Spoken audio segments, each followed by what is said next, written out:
The opinions expressed of this show are for entertainment purposes and should not be misconstrued or interpreted as fact. If you have a gambling problem, call 1-800-522-4700.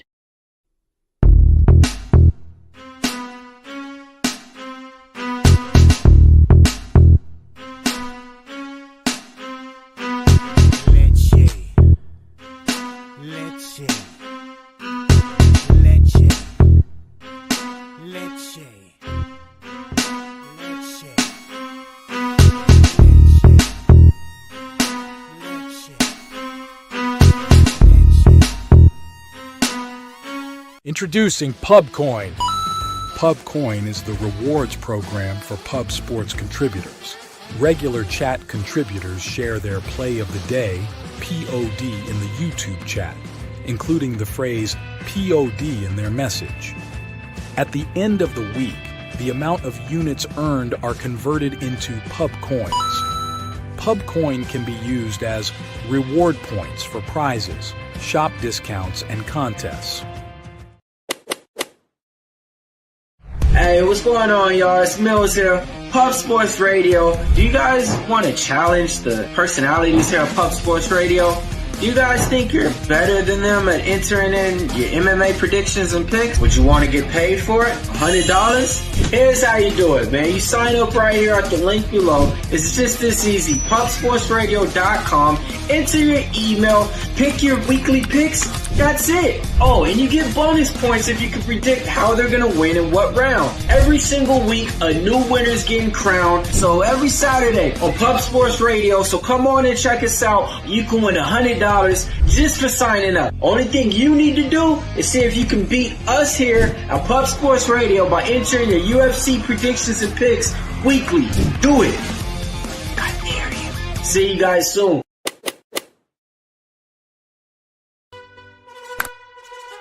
Your membership to Gold, you will be automatically entered in every horse race, every Wednesday and Friday. It is time to race horses. We are racing camels today. Shout out to the Gold members. We're racing in San Antonio immediately here. And we're off. 2 minutes, 74 canals on this racetrack. It's wide.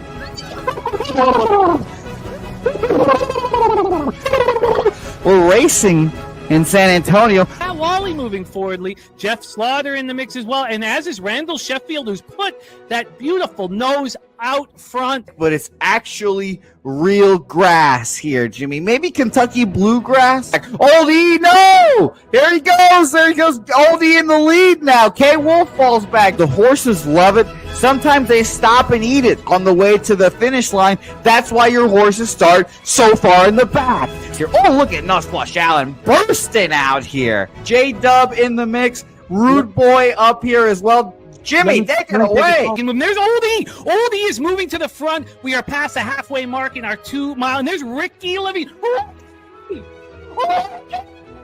Oh my goodness, he's in the mix here. Jimmy, take it home. This is our first dog race ever. 19 seconds left in the horse race here. It's Fernando Mendoza trying to find the wire. 14 seconds left. Can Fernando Mendoza take this home? Here comes Kenny Ken.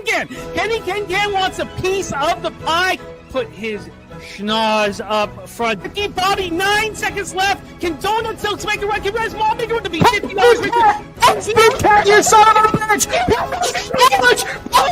Here comes Tori Coker. Kenny Ken, Smoke and Mirrors, Director 97 home. That is the way. Here comes Jason Meyer, the other auto custodian, Billy Friedrich. Jones one, all coming down to the finish. Coin!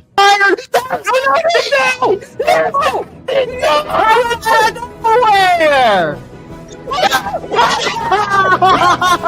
Oh no, Fanatical Jim. 1,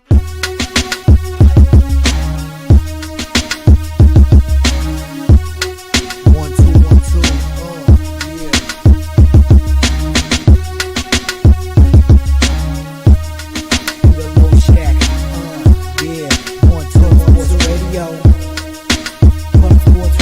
Started from the club of Peter Low Shack. Legendary sports handicap more dapper than a dawn.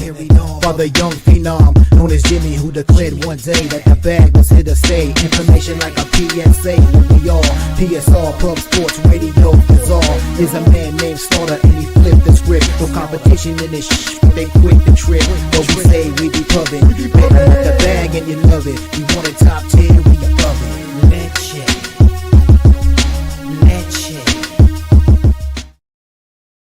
What up, campers, gamblers, punters, hustlers, low baggers? Happy Wednesday, August 6th to all of you. Thank you for watching Betting with the Bag right here on Pub Sports Radio. Heavy afternoon MLB action. Let's get right after it. I'm just going to copy and paste action from our great cappers in the chat, and then we attack the board. Billy Friedrich, Pig Milk play today, fresh off a Pig Milk winner in the Athletics yesterday. TJ, second biggest bet of the year. Easy casher for our friends, Billy Friedrich and TJ. Justin Mcelvy in the house. He's going to be joining us alongside Brizzy for the lone WNBA game on the card. Let's copy and paste all of this action. Winning streak came to a halt yesterday. 8 straight shows with you guys cashed. Winning shows, and 2-2 in MLB, and then I went 1-3 in WNBA. It was very, very frustrating. Very frustrating. Michael Johnston's action here in the chat. We got Swiggy in the house. Talk sports with JT. Love seeing JT back in business. You know football's coming when JT is back rocking with us. Presidential-minded Kings, Old E, ready to get to work. Von Polo says Philadelphia again. We got Dougie Wise. Says, what a provocative pose by Snips on yesterday's thumbnail. Yes, very, very provocative. Von Polo, and we don't have it today. So, and hopefully we never see it again, actually. I hope that we never see it again. I'm going to keep copying, pasting action here in the chat. We got My Dude. We got Nordy. We got Serious Business. We got Gorky. TJ in the house says happy Tuesday. Let's get this copied and pasted. TJ's action. There's one game that I can't wait to talk about. I cannot wait to talk about the Mets Guardians. I cannot wait. That's just absolutely wild. The opening line was absolutely insane on the total. And I have bet it.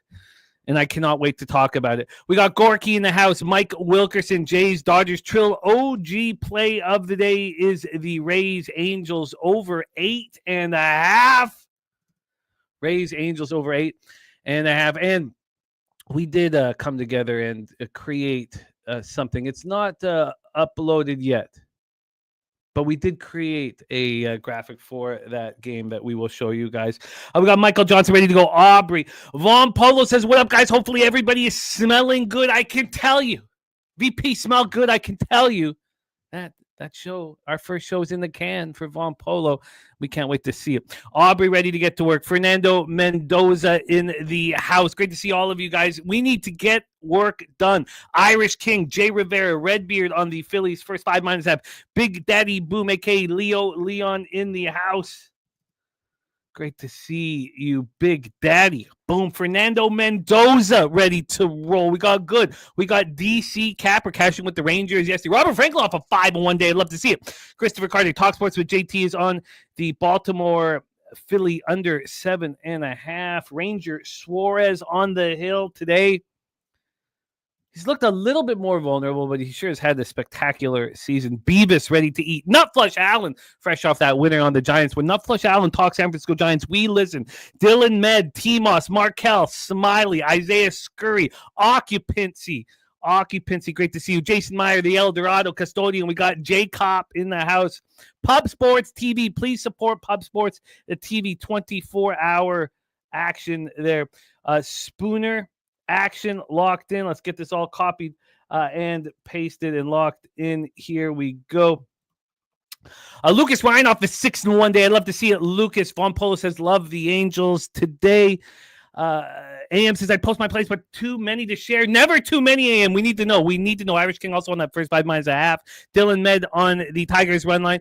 Michael Johnson on the Dodgers first 5 minus a half.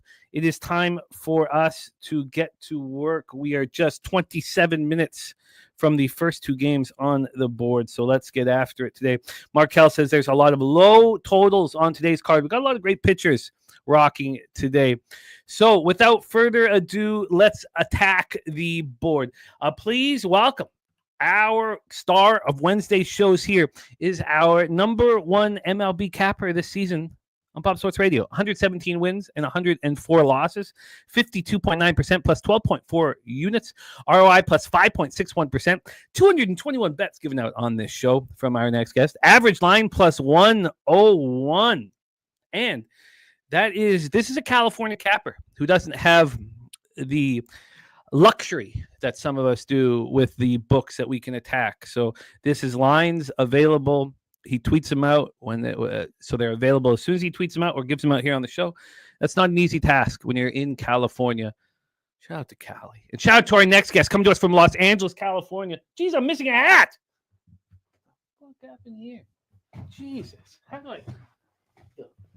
What do we throw up here? Let's get a fucking Phillies hat up there. What the hell? Came here and fucking ganked the hat from me. Who's out here ganking hats? Please welcome our friend, Mr. Wine Time Sports. Wine Time, what's good, man? How are you? Jim the bag. Good to see you, my guy. Yeah, maybe one of the kiddos came in the middle of the night, took one of the hats and is wearing it around the house now. That's what it looks like. What the fuck is that, man? Blatant thievery here in the house. There's Ramon Scott says wine time is fine time. Ramon Scott in the house. Ramon Scott, by the way, rocking with our very own Justin Mcelvy on the 2-3 zone over at Tony's Picks for WNBA action. Nuke worker, Phillies run line. Let's get right to work. Heavy afternoon action, wine time. Does it get better than this, man? Who needs anything else in life than what we have right here? Heavy afternoon action. Let's roll. 12:35 p.m. Eastern with the Baltimore Orioles, 51-63, 24-36 on the road. Oh, it was a 2-2 day for me in MLB yesterday. Again, the opportunity to copy and paste everybody's action and think about everybody's action and sit with everybody's action and hear the why, no, like I was very wrong on the opening line of the Marlins game. I stayed off of that, watched my friends cash with the Astros, stayed off of that. 2-2 day, down 0.1 units, and live to fight another day. And I know I'll be attacking more on today's card. So let's roll. We're at Citizens Bank Park in Philadelphia, Pennsylvania, where these Phillies are 37-20. Again, we are 25 minutes before first pitch, and we have two 12:35 games. So let's roll. We have Trevor Rogers. The lefty has been pitching spectacularly well. Better than Pedro Martinez in 1992. Do we believe it? Do you believe it? He's coming off another spectacular performance. Now, it was a wind-aided performance in Chicago. There's wind-aided opportunities for the pitchers today in Chicago, Abbott and Horton. He went 8 innings. He allowed 1 earned run. He struck out 8 and didn't walk a batter. This guy, Trevor Rogers, everybody knows I've lost a lot of money backing my friend Trevor Rogers. Not this year. On the road, he started 6 games, 34 2/3. He's only allowed 23 hits, 8 earned runs. Opponents hitting 184 against him. Righties. When have you seen this with a left-handed pitcher? Righties are hitting 160 with a 432 OPS. Going up against Ranger Suarez, 2.68 ERA, 1.13 up. He's been spectacular this year. He's looked a little more vulnerable over his last 3 or 4 starts. His last start, 5-4 win at home versus Detroit, 7 innings, 4 hits, 3 earned runs, 1 homer, and 5 Ks. Lefties, 203, 511. Righties, 236, 624 against them. Orioles versus lefties, last 30 days, 238, 728 OPS. They're hitting lefties harder than the Phillies. We remember early in the year when the Orioles couldn't hit lefties. Now they're hitting them harder than the Phillies. Troy Torrance on the first 5 under 4 at minus 115.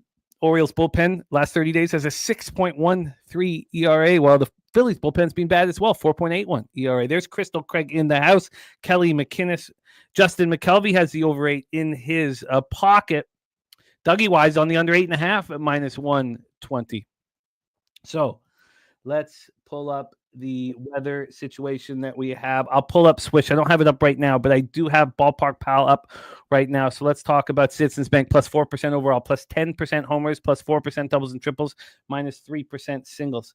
Get into the line history here for our first game on the board. The first 5, a lot of talk about it here, is heavily juiced to the under right now, and it's moved to 3.5. Wow. Now it's not a real 3.5. It's minus 123 to the over and plus 108 to the over.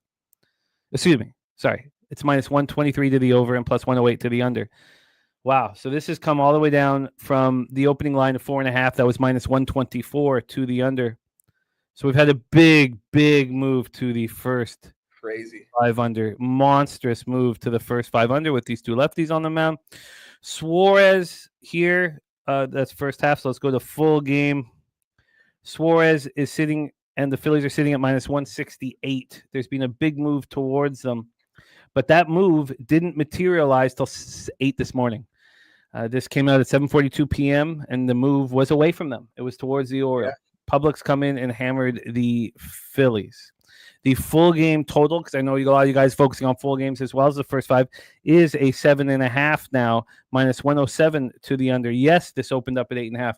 It's so important we're talking about this. I want to, this is going to come up in this Cleveland Mets total, and it's going to come up in the Cubs Reds total. So let's just remember what's happened here. The 8.5 actually dropped down to 8, came back up to 8.5 before this heavy move towards the under. And then when we get to the cash flow here for our first game on the board, we have interleague action, 70% of the tickets, 69% of cash on the Phillies. 87% of tickets, 89% cash on the under. Wine Time Sports. Take it away, my friend. Yeah, I moved on this last night. Jim tweeted out my entire card last night. I was capping the card, and I was just like, there's too much value that I think is going to get away from us by the time we actually cap the card today. I moved on this under, Jim. I moved on the under 8.5 at minus 120, paid a little bit of juice, but I expect both these pitchers to go out there and pitch well. We might see a couple long balls today, but I don't think there's going to be people on base when those long balls get hit.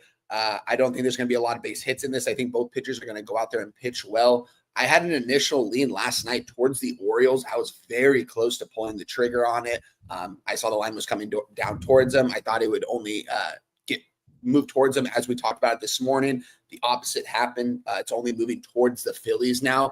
Last night, I could have gotten the Orioles, I think, at a plus 138, plus 140. They're not at a plus 160 at that same book here. I think that the Phillies are the side here in this spot, although I'm not going to move on them sideways here in this.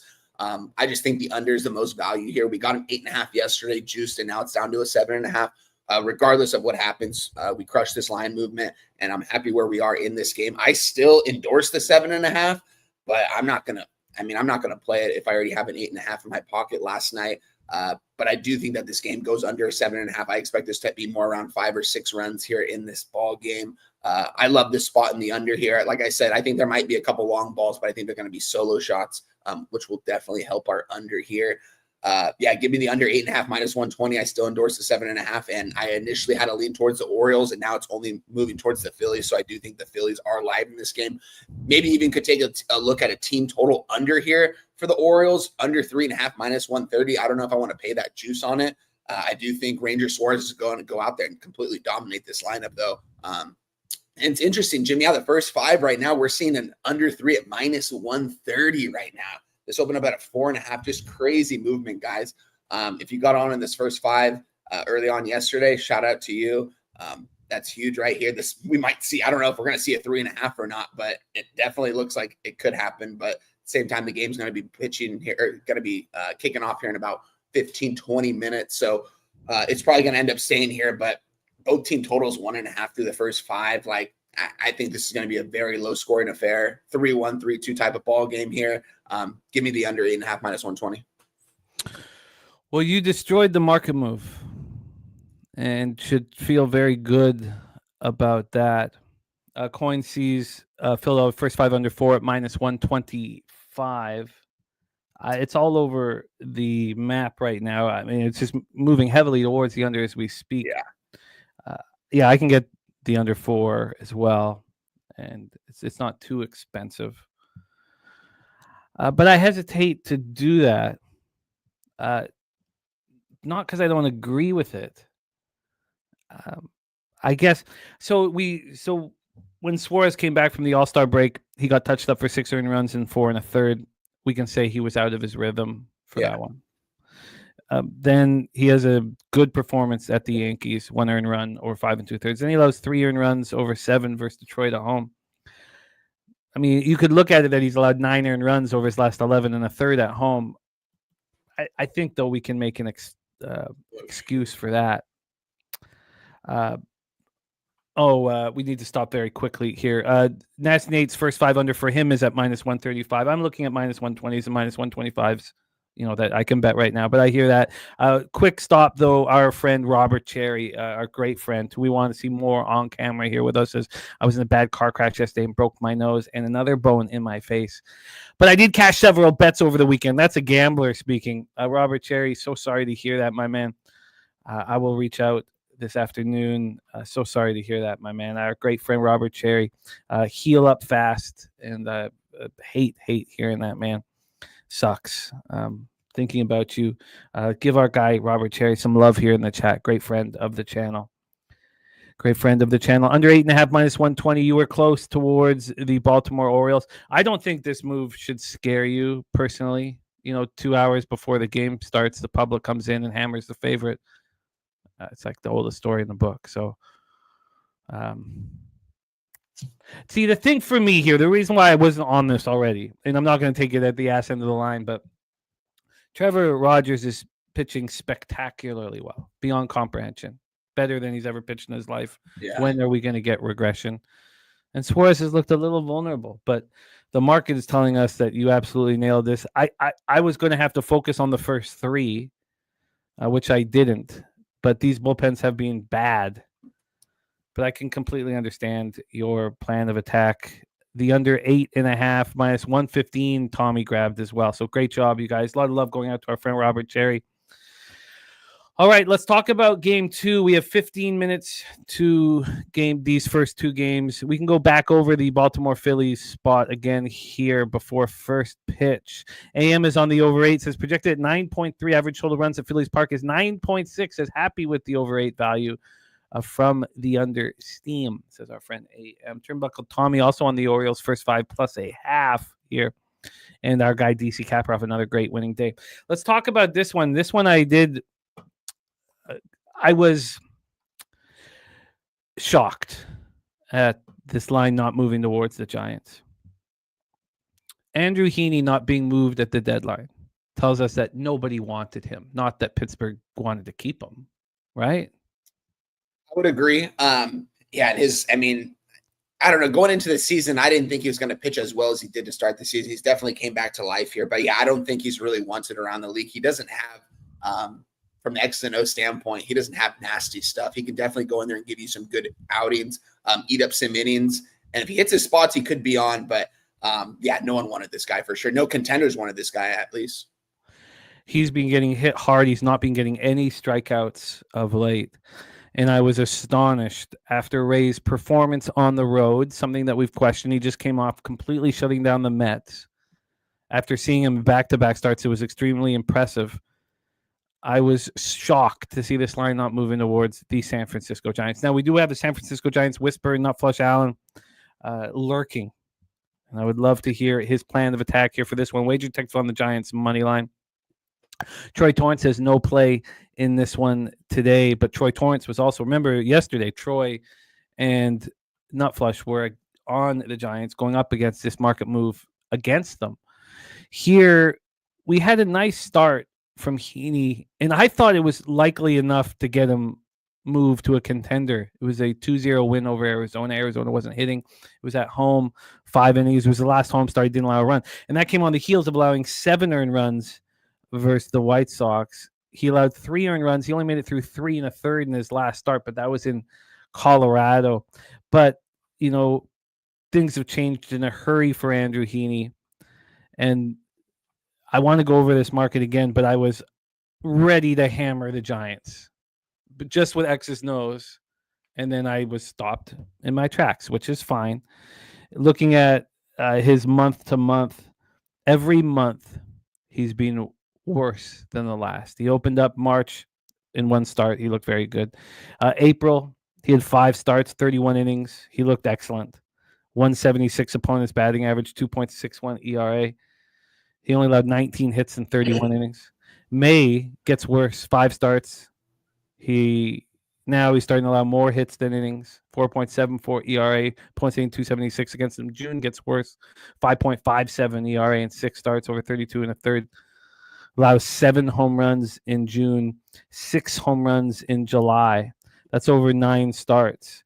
The first 11 starts of the year, he allowed 7 home runs. So the 13 home runs in June and July is a lot. He looks vulnerable. But here, this market did not move towards the Giants, which was astonishing. Let's talk about this total here. This total is been bouncing all over the place. This opened up at 8, heavily juiced to the under, dropped down to 7.5, got back to 8 at 8 in the morning, then down to 7.5, then back up to 8. Then it hit 8.5. We had an 8.5 here, and it was a sort of a legit 8.5, 9:49 a.m. plus 103 to the over, minus 116 to the under, and then it gets back to 8. Overall, though, we've had 2 cents of movement towards the over. On the money line here for this one, we have the Giants at minus 145. Wild. They opened up at minus 145. In the first 30 minutes, it moved to minus 150, and one would have expected it to continue to move to the Giants. If I had have been doing what I used to do, I would have seen that as a sign. This line's going to move towards the Giants. I'm getting in right now. And then I would have been extremely upset to see a minus 138 at 8 this morning. Not a huge move, but, a 12-cent move away from them. Now we're back at minus 150, 5 cents of movement towards the Giants. Not enough for me, especially with the amount of cash that's on them today. Spooner's on the Giants -1. Justin Mcelvy's on the Giants on the run line. I would be doing the exact same thing as you guys. I would be right there with you guys. But again, the market just wouldn't let me. And I was surprised to see just 66% of the tickets and 60% of the cash on the Giants. Obviously, people smell something. 77% of tickets, 90% of cash on the under, and this one's going to the over. Let's just take a quick look at the weather here. 10 minutes to first pitch here in Pittsburgh. 80 Fahrenheit, 8 miles per hour in, gets up to 8.9 miles per hour in. And we take a look at the cash flow here. The ballpark power -7% overall, -32% homers, plus 15% doubles and triples, and even singles. Take it away here. Robert Franklin is on the Pittsburgh money line. JT is on Pittsburgh money line, but Beavis says Pittsburgh about to get shut out today. And AM on the under 8. Wine time, take it away. We are 10 minutes from first pitch at PNC Park in Pittsburgh, Pennsylvania. Oh, man, this was a fun cap last night. When I capped this, I had the under 7.5 written down. I almost took the play. Didn't end up moving on it just because I was like, I wanted an 8 here in this spot, went to a 7.5. So decided to stay away. Wake up this morning, it's back up to an 8 right now. Very interesting to see with both these pitchers on the mound here. Robbie Ray, this guy's an absolute stud for the Giants. I'm not shocked that, or I am shocked that not more of the public is on him. 66% of the tickets, I think you said. But in this spot, I was on the Pirates yesterday, and I had a lot of trepidation when Troy was saying that he was on the other side, Nutflush was on the other side. Just something like a lot of the time, it doesn't scare me when Capper's on the other side.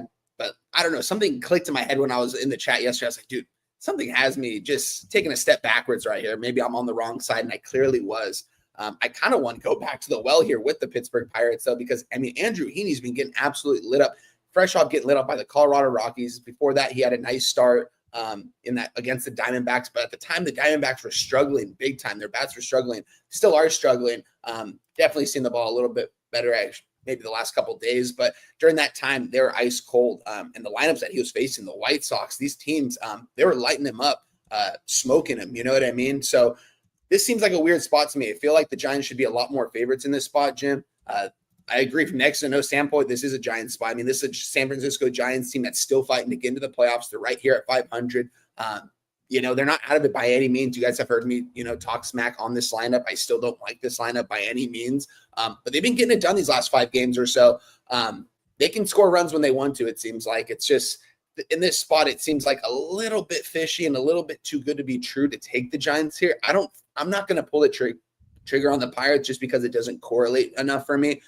From the X and O standpoint, something tells me, though, man, that Andrew Heaney's going to go out there and pitch well against this lineup, something he hasn't really been able to do these last 5 games. He had that one, like I said, that one start against the Diamondbacks 2 starts ago. Other than that, this guy's been getting lit up and smoked. Something's telling me that he actually might pitch well today, Jim. That's why I was kind of leaning towards the under in this spot with both these pitchers. I kind of thought both of them would pitch well today. Seeing it go back up to an 8, I'm still not going to take the 8 just because I don't like that it's gone back and forth. It's just going to end up being a pass for me. I see my guy Spoons is on the Giants -1 here in this spot. It's going to be enough to take me off this game. I don't need to back this game. We've got so much action today. I do have a lean towards the Pirates. If there was only 2 games on the board, the game we just talked about in this game, I would be on the Pirates money line. But we've got so much action today, guys. I'm not going to move on it. It's going to end up being a pass for me, but I think the Pirates are alive here in this spot, but it just doesn't correlate enough for me from the X's and O's, the market, the line movement, all that stuff, for me to actually take it. So I'm going to stay away from this one. It's absolutely nuts to me. It's nuts. Now, both bullpens are struggling. Both teams are struggling against lefties last 30 days. Giants 226.03 OPS. Pirates 204.642. Robbie Ray now, when we question his ability on the road, has now allowed 22 earned runs in 11 road starts. That's it. He has allowed 41 hits in 62 and 2/3. Now, 9 of those hits have been home runs. Points hitting 181 against them. I mean, absolutely wild to me. Absolutely wild to me. And our guy Spooner says that he's not surprised. He says public sentiment on Rays, he's washed up. People out there saying Pittsburgh has a starting pitching advantage. I mean, what's the point of all of the data? Look, I immediately was with you guys who are backing the Giants, but I've got to keep it a certain way. It's the only way I can possibly succeed in MLB. If things correlate.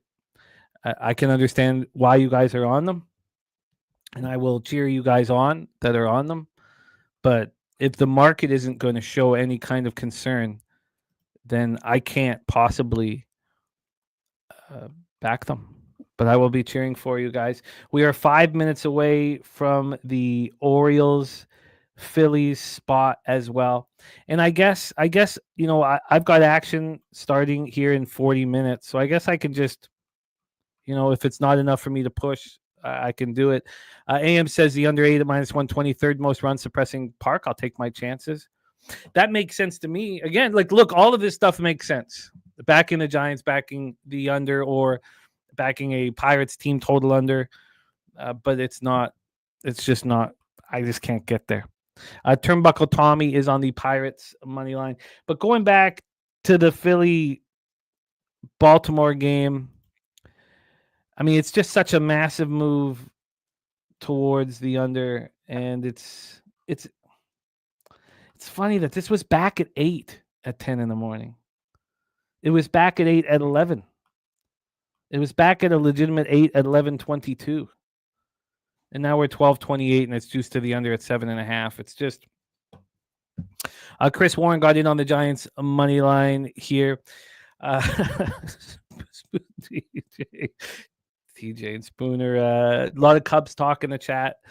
Look, I don't care about the Cubs anymore. If the Brewers get the first or the second seed, then the question is how many thousands of dollars am I going to make? Because it's a pretty simple betting proposition at that point. It's pretty simple. But if they're the third seed, that all is out the window because of the wild card. So, we'll kind of see how things bang out. But I'm now focused solely. Now, look, the Cubs could easily come back and they have the 5-game series in Chicago, but I'm focused solely on that top 2 seeds. So, of course, I need the Dodgers to lay low, and I need the Phillies to lay low. I'm more focused on those 2 teams now. Nut Flush Allen, Pittsburgh team total over 3.5 at +110. There you go, from the Giants Whisperer. Philly Eagle Flyer on Pittsburgh tied after second inning. Okay, we also are going to be able to live bet all this action. Make sure that your accounts are ready. I got my phone ready to attack the board. I'm going to be off these first 2 games, but I will be cheering you guys on. Steve G in the house. Let's roll on to the next spot on the board. We head to 1:10 p.m. Eastern action.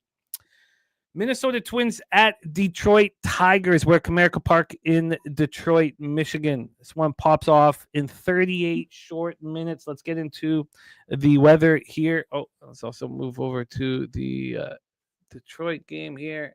There we go.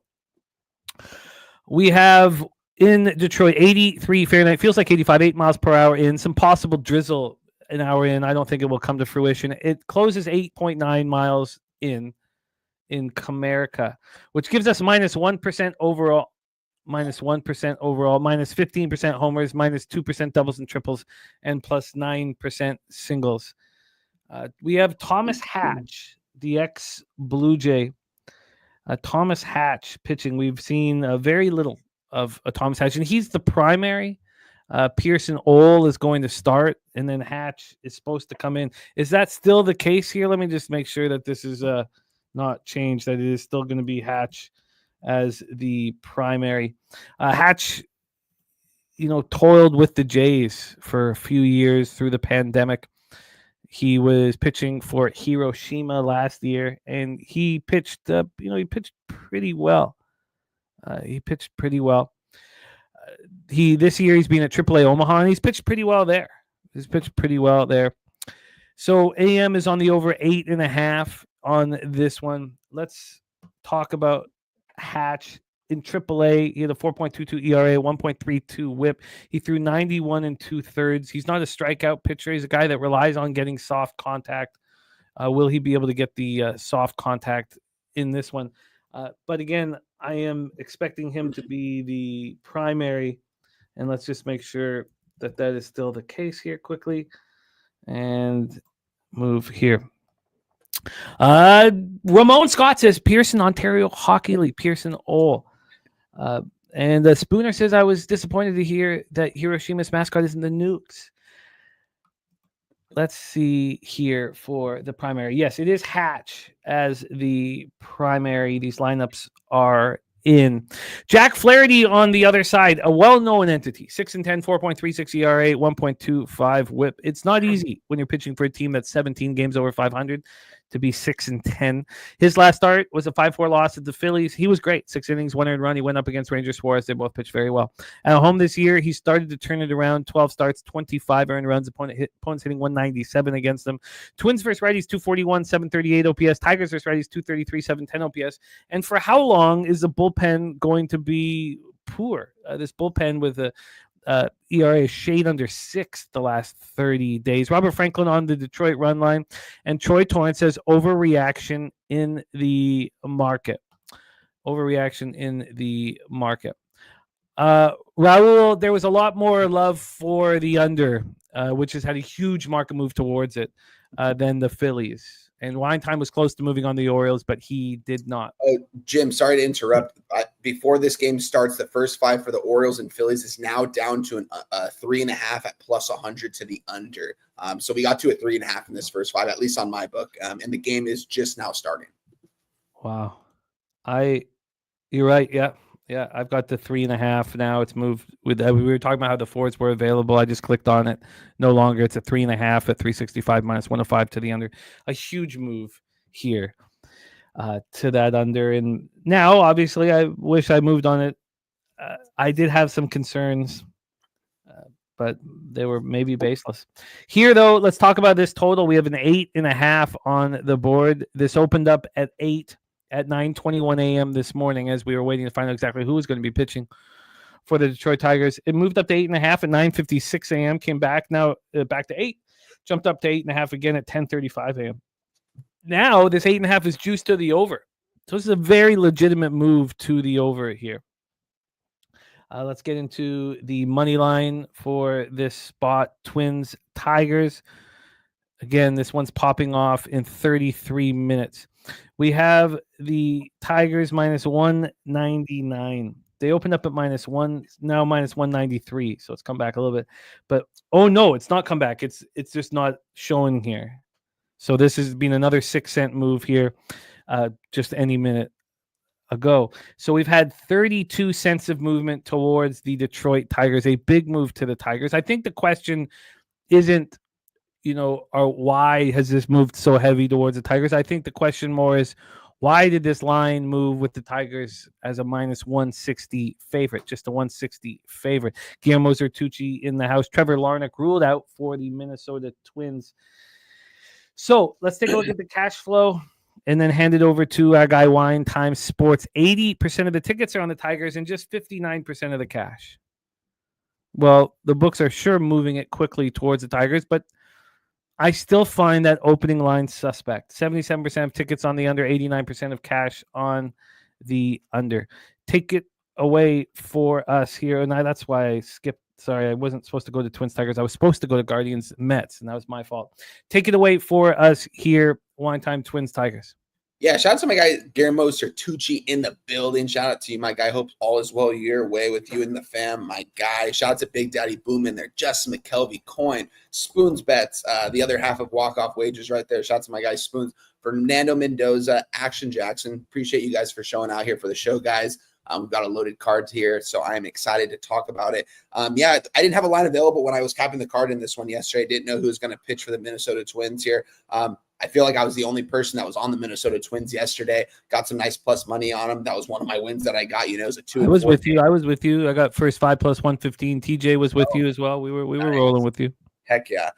Love to hear that. Here in this spot, there's no way I could go back to the well with the Minnesota Twins. I made my cash with them, had some nice plus money here. This to me seems like a Tigers smash spot. I'm very close to moving on this Tigers team total over the more I'm looking at it here. And looking at this Minnesota Twins lineup, man, it is just disgusting out there. And I think that they can hit this young guy in Pearson Ole, 25-year-old kid right here. I shouldn't say 25-year-old kid. 25 is not that young, but I do think they can rough him up here in this spot. I think that the Tigers are alive to win this game on the run line and their team total over here. We're seeing the total in the game at an 8.5, juice to the over at minus 120. Maybe this gets to a minus 125 before first pitch here. I think there could be a lot of runs scored here, especially in favor of the Detroit Tigers. Coming off scoring just 3 runs yesterday, I think they can get to this young kid here today and hit this team total over 4.5, minus 120. It looks really appealing to me here. I don't know if I'm going to end up moving on it, though. It definitely looks appealing here. I couldn't really cap this game fully yesterday because didn't have a line available, didn't know who was going to pitch. But, I mean, it just seems like the line is continuously moving towards the Tigers and the over, which makes me think that the Tigers are live to just score a bunch of runs here in this game. I think they can get 5. Are you going to move on this game, Jim, at all? I do not think so. Ella, is everything okay? I'm live doing a show. Is everything okay? Okay, so just open the fridge, do your best. Okay. Sorry. Ella, yeah, it's just the two of us here in the household. And she is about to turn 8 years old. She can handle this. I know she can. Twinkies, Tigers here. I mean, yeah, clearly Jack Flaherty is the spot. But I don't understand the opening line. Maybe we could say, Justin saying that he thought it was going to be Spencer Woods Richardson. Then he heard Ryan. Maybe that's, part of it. The opening line makes no sense. I mean, especially when it came out this morning, we know that okay. I'm going to have to, okay. I got, there are no kids allowed over at the house right now. I can hear kids in the living room. And I need to talk about these next 2 games because I've moved on them. I can't wait to talk about this Guardians Mets game.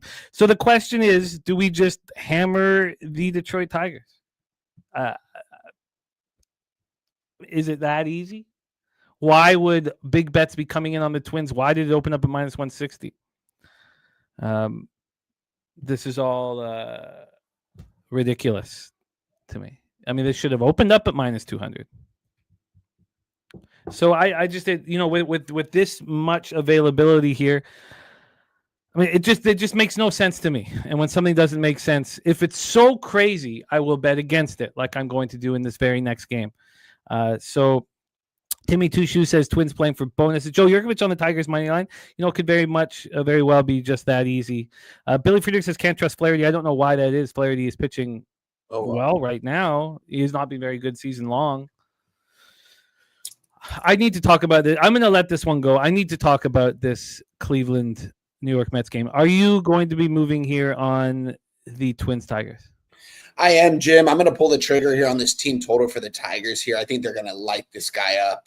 On one of my books, it just went to a minus 130. I got to refresh this other one to make sure I can still get a minus 120. That way I can play it and give it out here really quick here. Minus 120 still on this book. So I'm going to take the over 4.5 team total for the Tigers at minus 120. I just need to place it and tweet it out really quick, Jim, so you can start off the next game. Take it away. I will. Joe Yergevich says I never balk at high juice. I think you should balk at the opening line not being high enough. That's all. That's all I'm saying here is that is worth questioning it and then understanding whether or not you have the conviction. And maybe it's right to have the conviction. The Tigers are not playing very good baseball right now. They're scuffling. And here's a bunch of AAA kids that wouldn't mind, drop another L on them. Look, I'm not going to sit here and tell you the Twins are the spot, but I rocked with you yesterday on them. Let's move on to this game here. This was absolutely bananas. This is the craziest thing. This is the craziest line I've seen.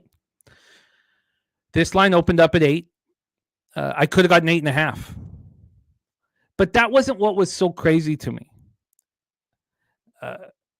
It was the 4.5 at -110 that was available to me all night long. That is absolutely nuts. Yeah, it's nuts. So every model in the world will tell you to hammer the under. And I've been talking about these situations. It's not as if the books don't have this information. It's not as if the books don't know that Citi Field is -15% runs at Ballpark Pal, -14% homers, -18% doubles and triples, and -4% singles. Troy says Gavin Williams is vulnerable. I don't know why, that would be. He's looked a little worse on the road than he's been at home. I told you guys at the beginning of the year this was the Guardians' best pitcher. Just took a little while for him to prove it. This 4.5 was so nuts. We've seen this here. So every model will say, you got to bet the under. So then, TJ said, well, it's been a heavy move to the under. Of course it has. How could it not? 10 years ago, I would have come onto this show and this would have been my best bet. And I would have sat here going, I beat the line move. Look how smart I am. I beat the line move. I crushed the line move. It's absolutely ludicrous that a 4.5 would have been put out here with a run-suppressing ballpark, run-suppressing weather, the two, aces of the staff. Well, I mean, I think the two aces of the staff here, it makes zero sense whatsoever. Troy Torrance says Mets first 5. Says, I know the splits are just full game. Let's talk about this line history here, which it's as bananas, absolutely mind-boggling nuts as any line I've seen all season. I just couldn't fathom. I was saying, okay, when I click on it, it should be a 4 -120 to the under, and then in the morning it should be a 3.5. The 4.5 at -110 sitting there. The Crazy. First 3 under 2.5 was a pick'em. The Chicago Cincinnati first 3 under 2.5 was not available. They wouldn't make it available, but yet they handed this one out at a pick'em. There's now been a 10-cent move to the first 3 under 2.5 in this Guardians-Mets game. While the Cubs-Reds first 3 under 2.5 came out -160 to the under. This is so crazy. So I've been saying these things here with you guys. And then I would always finish it by saying, if I was a better capper, I would bet the other side. If I was a better capper, I'd have the ball. Well, I can't keep fucking saying that and look myself in the mirror. Kind of fraud does that. You're going to say that over and over again? Because you keep saying shit like that. People stop listening to you. You have to bet it. And I did. I'm on the first 5 over 4 at -108. Why is the first 4 juiced to the over? Anyways, it's -160 to the under. Again, we saw this.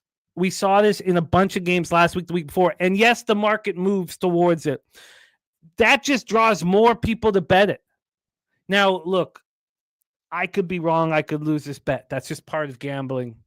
But I'm tired of saying these things and not acting on them, so I'm acting on them now.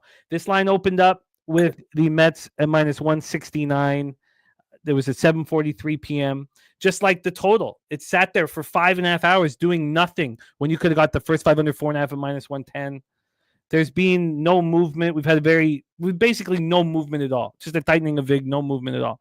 From a total standpoint here, we have a 7.5. It's minus 116 to the under. It keeps moving to the under.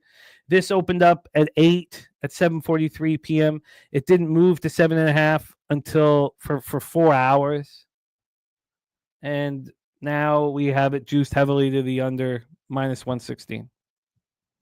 So there you go. TJ says, after our text, I joined you on the first 5 over. Nutflush Allen says the Mets game yesterday was written by the same author as the Undoing Project, our friend Michael Lewis. So I bet it. And there's not a more interesting game this year than this one, because I finally am not going to just pussyfoot around it. Gavin Williams, 6-4, 3.33 ERA, 1.35 whip. His last start didn't allow an earned run in a 3-2 extra inning win at home versus the Twins. On the road, he's allowed 23 earned runs over 10 starts. Lefties, he completely shuts down. It is righties that hit him. 298, 848 OPS. So you have Frankie Lindor batting leadoff. Then you have Pete Alonso batting third. Vientos batting fifth. And Luis Torrens batting eighth. That's a confirmed lineup. There's only 4 guys who hit right-handed bats. Why would they be able to get after him? It's a very strange lineup that the Mets are bringing out. David Peterson on the other side, 6 innings, 2 earned runs, and a 4-3 extra inning loss at home versus the Giants. I thought him and Robbie Ray were very, very impressive in the back-to-back starts against the same opponent. They were so impressive that I almost bet the under, the first 3 or first 5 under in the Giants-Pirates game yesterday. But I still think the zigzags are in play, generally speaking, and I'm thankful that I stayed off. David Peterson at home has allowed just 15 earned runs in 11 starts. I mean, how in the world was this a 4.5 at a pick'em? How in the world was this a 2.5 at a pick'em? None of this makes any sense to me. Guardians versus lefties, 256, 751 OPS. The Guardians are hitting lefties hard. Mets versus righties is 239, 709. And the Guardians bullpen has been pitching better without Clase here. AM on the over 7.5. That is wonderful. An absolute relief for me. Coin says, I don't like Williams' numbers on the road. That is an absolute valid thing to say. We're 20 minutes away from first pitch here, and taking a quick look at what Gavin Williams has done on the road. I gave you his season-long standings or stats, but if we take a look at this game log and what he's been doing on the road, he pitched great over 6 innings against the Royals. He got touched up by the White Sox. He got touched up by the Cubs. He pitched great against the Giants. It's not terrible, but it's not nearly as elite as he is at home. Wine Time Sports. Now, I saw that you are on the full game under, and I completely understand it. I couldn't wrap my head around this line when it came out. Take it away. Yeah, I ended up moving on this under 8, minus 110 yesterday. It's at a 7.5 right now, but I mean, Jim, you killed this breakdown right here, my friend. Everything you said makes sense here in this spot here for this first 5. It doesn't really make a lot of sense to me that they moved this total to a 7.5 and that this even opened up at a 4.5 on the first 5. Doesn't make a lot of sense to me. The more you talk about this, kind of has me a little bit trepidatious right here and backpedaling a little bit. I might tail you here on this first. I already have my full game locked in here at the 8, but I think I might join you here on a first 5 over 4. I'm not going to tweet it out, but I am going to play it. I loved everything you just said, and it makes sense. I think maybe this does go over in the first 5, and maybe these bullpens come in and they end up pitching really well here in the later part of the game, and the Mets most likely will have the lead in this one, so I don't think they will probably even get their at-bats in the bottom of the 9th. Everything you said makes sense in this one, Jim. I mean, this first 5 just makes no sense. Still looking at it right now. You can get a 4 at minus 110 right now. I just played it, so I'm with you. I'm not going to tweet it out. I am on this full game under, but everything you just said makes sense, and I'm not going to fade away from it just because I have a play on the full game. Maybe I cash both, but maybe I just cash one of these. But everything you just said makes sense. I just figured that both these pitchers are going to go out there and pitch well today. But it just seems a little bit too good to be true with both of these arms out there on the mound. And both these teams that, the Mets have been struggling lately. They need to start scoring some runs here. Guardians have been playing a lot better lately, and they're still trying to make a playoff run. So I do think that there probably will be runs scored early in this game. I played it, so I'm with you. I'm not going to tweet it out, but I am on it for a full unit. So took it with you, but I'm going to give you guys out the full game under, which is crazy. You know, I still like it though at the under 8. I got an 8 though. I didn't get a 7.5. So 7.5 is, you know, a half run less. I wouldn't really endorse the under 7.5, but I already tweeted this out and I made the play, guys. I'm on the under 8 minus 110 here in this ball game. Let me just double check. That's the juice I got here. 1 second here. Minus 110 on the under 8. So I'm on it, guys. I'm also on the full. I'm on the first 5 with Jimmy here. Maybe I hit both of these. Maybe I don't. Maybe I go 1 for 1. I'll take a little bit of the juice lost if so on my book, but I mean, it's not often that I just blindly tail someone, but everything you just said, Jimmy, makes complete sense. So I am with you on this first 5, although I am on the full game under. You know, it's funny that we all talk about it. Like, it's one thing, you know, losing my money. I hate it. Hurts so much more losing your friend's money or having people change decisions based on your breakdowns. But this is the business. That's what we're in, and we have to be able to handle it. 1-0 Pirates. Fucking nuts. You guys have heard me now for too long saying this makes no sense. This makes no sense. I'm staying away. Why? I'm not going to be good unless I say this makes no sense. Absolutely no sense at all. We've been in this situation. We've watched also another big part of this is we've watched the market move heavily and it's not changed anything. Good God, am I going to be fucking staring at this baseball game nonstop? So, Guardians Mets, which leads us into our next spot on the board, Reds Cubs. And this is where I was doing my compare and contrast here. Let me move over here to the Cubbies game here.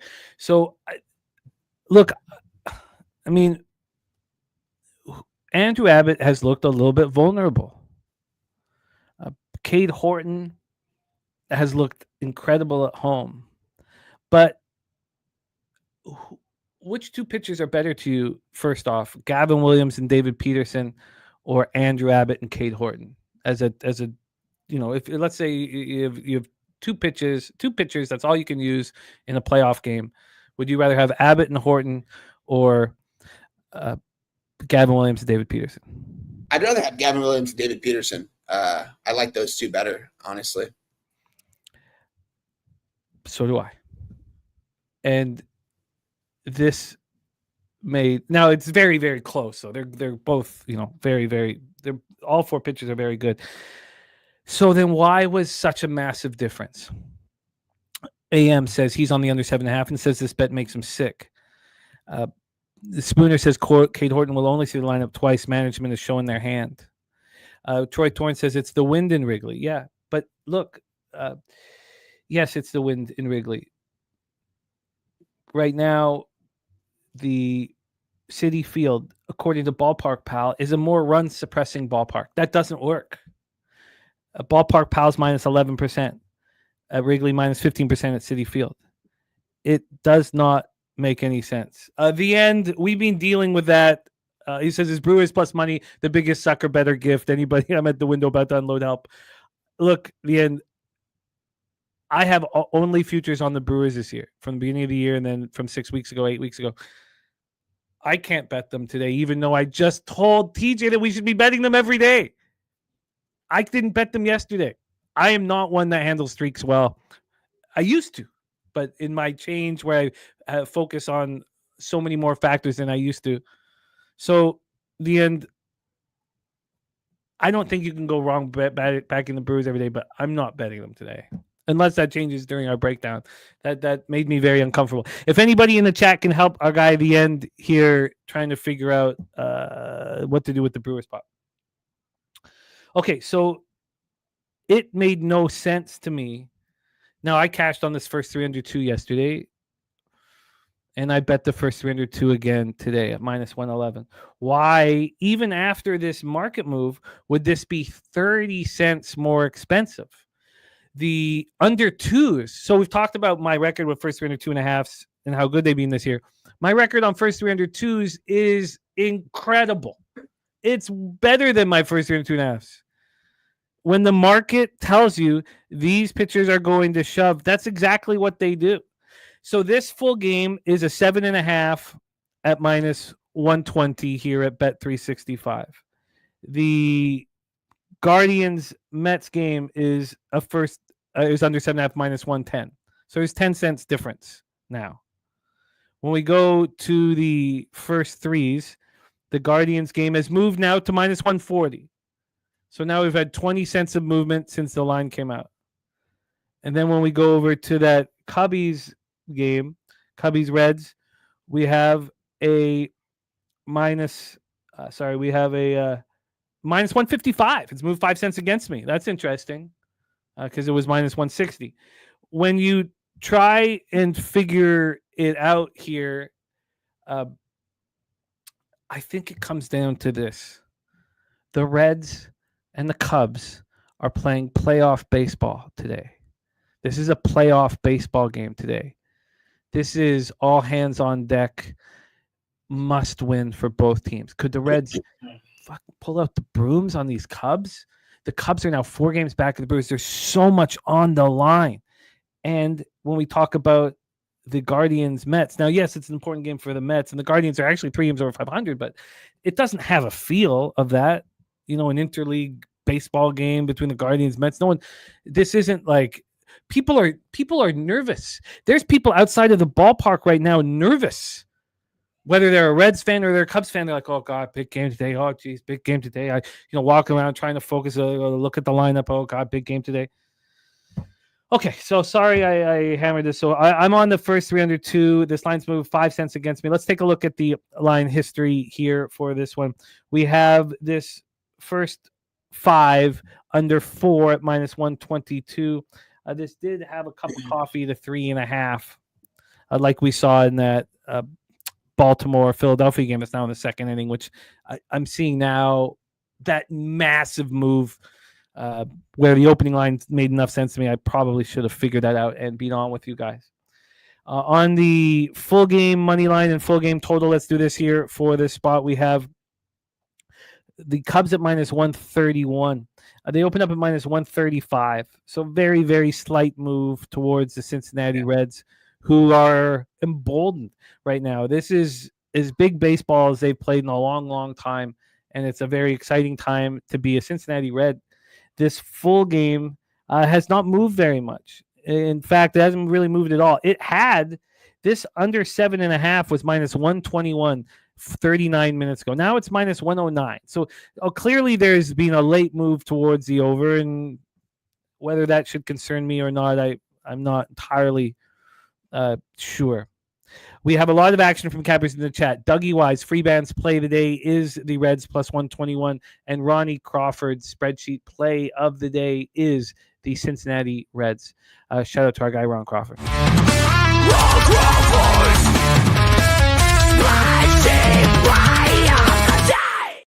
Coins on Cincinnati first 5 money line. Abbott 5-1 and 2 first 5 on the road. Domination versus Cubs in 12 plus innings this year. I don't mind adding to this. We have an hour and 19 minutes. There's no need to be concerned at all for time for this one. We can sit with this game.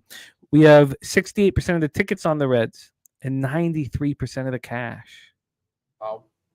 So why is this line not moving? 59% of tickets on the under and 65% of cash on the under. This isn't as appealing of an under.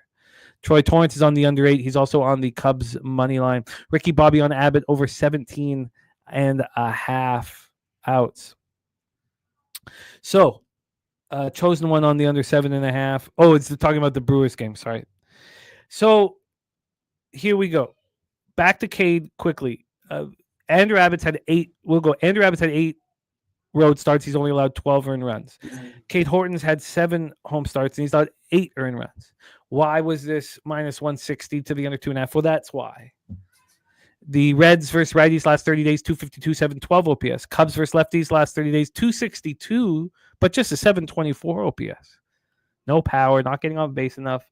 And then you have this Reds bullpen that's allowing 2.9 runs less over 9 innings than the Cubs bullpen over the last 30 days. Wine Time Sports. Does it get better than Wrigley Field action in the afternoon? Take it away. Oh, man, I can't wait to get down to Wrigley Field one of these days and kick with my guy Troy Torrance and go to a Chicago Cubs game. Shout out to my guy Troy right there. He said Cubs fans are broken right now. This might be the perfect time to back the Chicago Cubs here, Jim. To me, this seems like a Chicago Cubs spot here to avoid the sweep here. You got Cade Horton on the mound here. They got to show some kind of heart here. I know their bats have kind of been dying. I've had a good read on this series so far. I was on the Reds in game 1 at plus money. I was on the under yesterday. I've had a pretty good read on this series, and I decided to make a play, not on the side in this one, actually on the total. We're a little bit on opposite sides, Jim, not too much because you're on the first 3. I'm going to be on the full game over 7.5 at plus 100 right now. That line is still currently available. I tweeted this out about an hour ago, maybe 90 minutes ago, about 30 minutes before the show here. I like the play here in this spot. I think there's going to be runs scored. I think with both these pitchers on the mound, I know we've got 2 really good pitchers out there. Both the games in the series have gone pretty fair to the under as well. I think this is going to be the game where we can get some runs here. And I think the Chicago Cubs actually get back to their winning ways here in this spot and get a dub here. You mentioned all that tickets and all that money on the Reds, and the line's not really moving. Just seems like kind of everyone's low on the Cubs, as they probably should be. But I think this is the time where we should back the Chicago Cubs here. I'm very close to moving on the money line, Jim. I'm not going to lie. I personally know someone that's got a big piece of money on this game here. I just didn't correlate enough for me. I've kind of been. And he's got it on the Cubs? Oh, yeah. And he's a big better. So that's why when you said the percentage of money, I was a little bit shocked. But with that being said here, I'm on the over. I couldn't get to the window on the Cubs, although I really want to. The more I look at this spot, it just seems like a Chicago Cubs get right spot here. They need to get right at some point this season. This might be it. But I am on the over. I expect both teams to go out there and put up at least a couple runs each on the board here. Both these games have gone under in the series. I think this is the game where we're going to get over here. And so I'm on the over 7.5 at plus 100, and I'm very close to moving on the Cubs here, Jim. I see my guy Troy said he's on the Cubs as well today. I know he backs the Cubs a lot, but it just seems like the Cubs are the spot here sideways. It couldn't correlate enough for me. I kind of wanted to continue to break this down with you guys, hear your guys' opinions in the chat, hear my guy Jose backstage as well, see what he has to say about this game, Jim. But I think that the Cubs are the spot sideways here in this. I would not move on the Cincinnati Reds. Chicago Cubs are past sideways, but I am on the over 7.5 at plus 100. I think we're going to be able to get 8 to 10 runs here in this ball game. God, it's going to be fun. This is not a yes man show, and that's what makes it so much fun. We have like close friends arguing in the chat, going back and forth. I mean, that's what this is all about. Yep. Let's bring on the producer of Betting with the Bag here, the star of Say Hey Plays, coming to us from our home studio at the Southtown 101 in San Antonio, Texas. And don't look now, but Pubapalooza 5 is on its way, man. It's not too far away. Please welcome our friend Jean-Claude Bouquet to the show. Oh, sorry. Jean-Claude, how are you? Jimmy, I'm doing well. Nice to see you. It should be an interesting day of baseball here today, and excited to talk about all the games here. Doesn't sound like you are excited, but I will take your word for it, Jose. All right, fair enough. We are very excited, though, here. Now, quickly, we are 4 minutes away from first pitch in Cleveland, New York Mets. Did you hear our breakdown on that game? I did not. No, I was busy actually saying what up to Jeff. Shout out to Jeff. He came by here. Nice. I did not know. I didn't have an opinion on the game. What did you guys think? I think this is the craziest total of the entire season. The 7.5? No, it was, now. But this was a 4.5 for the pick'em for 5-6 hours. 4.5 for the pick'em with these two studs on the mound and the most weather suppressing weather on the board today. Or run suppressing weather, I should say. And then we had to move towards. Look, I didn't want to bet the over, but I'm just tired of saying the same shit over and over again. So I'm on the first 5 over 4. This pick, the 2.5 was a pick 'em, Jose. So I don't care that there's been a big move towards it because every model in the world would tell you to bet the under. You think the books don't have that same model? Yeah, and there's 90% of the bets and money on the all over the under, so makes sense to me. I would agree with you. Betting into that weird line has been successful for me, so I agree. Now, we have the Tigers game popping off here in 3 minutes. Wine times on the Tigers team total over 4.5. This total has gone to a 9 And Jesus the Christ. Tigers are now over minus 200. Maybe this has turned into a cash cow situation, but we're talking Tigers, so we should say a big 40th happy birthday to Big Show Picks. Oh, A shit. great guy, a class act, great friend. Big Show Picks, 40 years old today. And happy birthday, Big Show. Jose, are you moving on this one? Happy birthday to our guy Big Show there. Yes. Wine Time, what'd you get for that team total? What price did you get on it? Minus 120. I believe That makes sense. it's only probably at minus 130 right now, especially if the total went to a 9. My book has minus 135 now, so I can see why you're on it. The total exploding and the Tigers line exploding, that makes sense completely. So I'd agree with Wine Time there. Hate being a yes man. 15 cents away since I moved on it when we talked about this game, Jim, less than 30 minutes ago. Love to see that. Taint's in as well. Tigers minus 1.5. Shout to Taint. Tigers minus 1.5 for the Taint play of the day.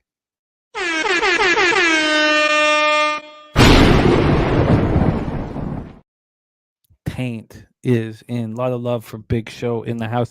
Tariq says Cubs were supposed to win yesterday. Gave up their chance. This is a red spot. Well, this is a mentally weak team. I've been talking about this for fucking 3 weeks now. This Cubs team stinks. They're mentally weak. And I think I figured it out, Jimmy. I think I figured it out. Who the hell on that team is a leader? Is Dansby Swanson a leader?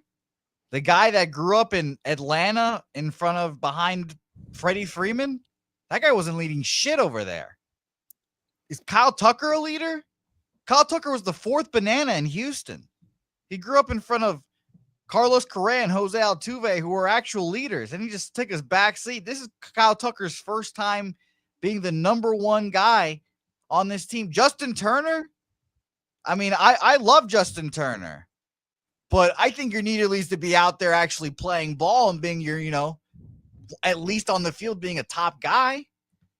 This cut, and then you've got a manager that we all thought was good, and now he just keeps shooting himself in the foot every He's proven he's good. The Milwaukee Brewers have shown that manager or not, doesn't give a fuck. They'll go out there and do the damn thing, and I'm fascinated to see it. But the Cubs are just mental midgets. They're pussies, and they are not going to make the playoffs, Jimmy. And I'm going to sit back and laugh when the Reds take their spot. Coin says Cincinnati's plus 105 first 5 and plus 119. Please explain. The only possible explanation is that the books respect the Cubs offense so much that they don't care that the Reds have a bullpen advantage. It's still the Cubs offense over 9 innings is the only possible explanation. Wager Detective says Murphy over cancel. Case closed. This Pat Murphy's been waiting all his life for this, to have a baseball team like this. And there's only one guy that knows Craig Counsell better than his fucking wife. It's Pat Murphy. I mean, come on. Our guy Von Polo says, can't wait until you show the clip from the new show and the thumbnails that Victor has made. I'm super excited. We're all super excited. VP, we need a spark on Pub Culture TV too, man. He's going to deliver that spark. Troy Torrance says, yes, everybody's selling the Cubs. Buy low. Man, Spoon's asking me how Marcelo Meyer's doing. I'm more preoccupied. Roman Anthony, 8 years, $130 million. Oh, my God. I've never experienced a general manager, baseball operations guy, fucking dude that has higher highs and lower lows than Craig Breslow. It has been a fucking roller coaster. Oh, my God. Minimum wage for the next 8 years? Gosh, it's a beautiful thing. Yeah. The Twins, first batter on. Is this a sign of what's to come from Flaherty? Because that opening line made no sense whatsoever. I'm a big proponent of taking what the leagues give us. And if that means you hammer the board with 15 bets, or if that means that this has been the craziest 2-week run I've been on in MLB. I have not had a day where I've made over 2 units. I've not had a day where I lost more than 2 units. Not one in like 3 weeks. I'm just sitting here like hammering away and not seeing enough, but still, I fear baseball.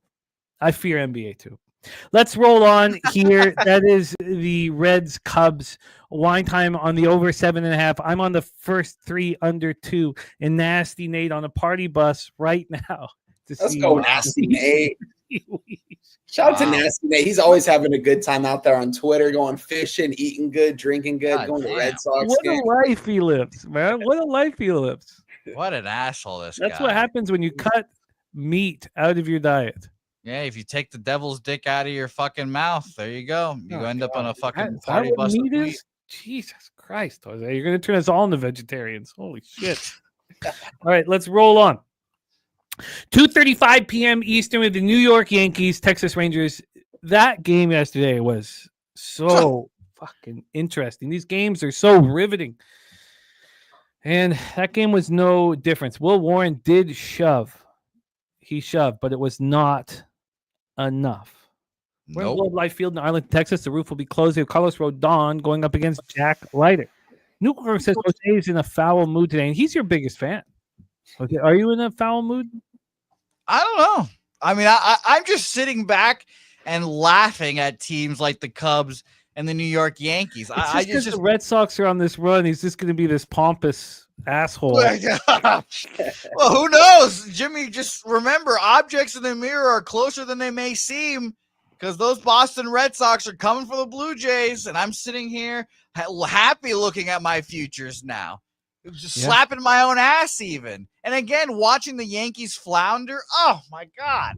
They get their baby boy back. They can't score one run. This was me all last night. And I went 1-2 of my bets, and I was still just slapping my own ass watching these fucking loser teams fucking fall to the teams that I have futures on. It's great. It's great.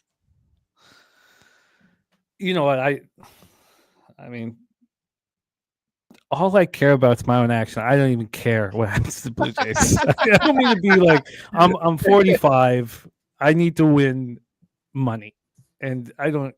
Hey, the Brew Crew is your team. It's blue and yellow over there for you. No doubt. Shout out to my guy Big Show in the chat. Happy birthday. There he is. Yeah, happy birthday to Big Show, man.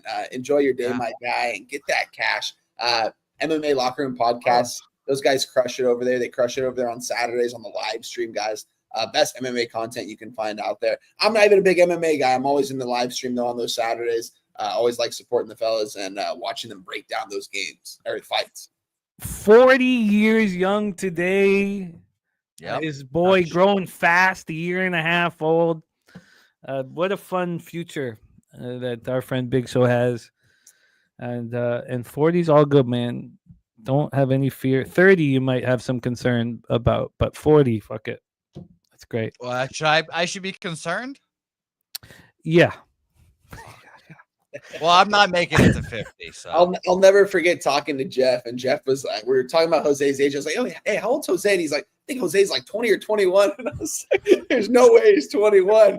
He's like, that's how old he was when I met him. And I was like, well, that's not how old he is now. That's what Fong still thinks he's 21. Yeah. But she knows that he's now a ripened old man, but well, she saw my body in that thumbnail and she knew it was up. Globe Life Field in Arlington, Texas. We have Carlos Rodon, the lefty, 11-7, 3.34 ERA, 1.06 WHIP, 156 strikeouts, 934 2/3. But he is coming off. Do nothing, Twinkies. Wow. I mean, it's just banana. Like, it's just minus 130 opener up to minus 2. I mean, yes, the minus 130 didn't make sense at all, but that is. I didn't see minus 130. I saw minus 160. Oh, okay, then I might be looking at another line then. But still, look, I'm one bad day away, a horrible day away from the red. One day, and I've been working my ass off. I've got over 500 bets. I mean, but I do feel like there is hope for us putting everything together, including the market. And there's many cappers out there that don't care about the market, and God bless them. But again, it's not the market move. It's the opening line. They're both extremely, extremely important. We have Stacks play of the day. Number one here. It is Corey Seager. Corey Seager. Over 1.5 bases at plus 106 for our guy Justin McCelvy. Stacks.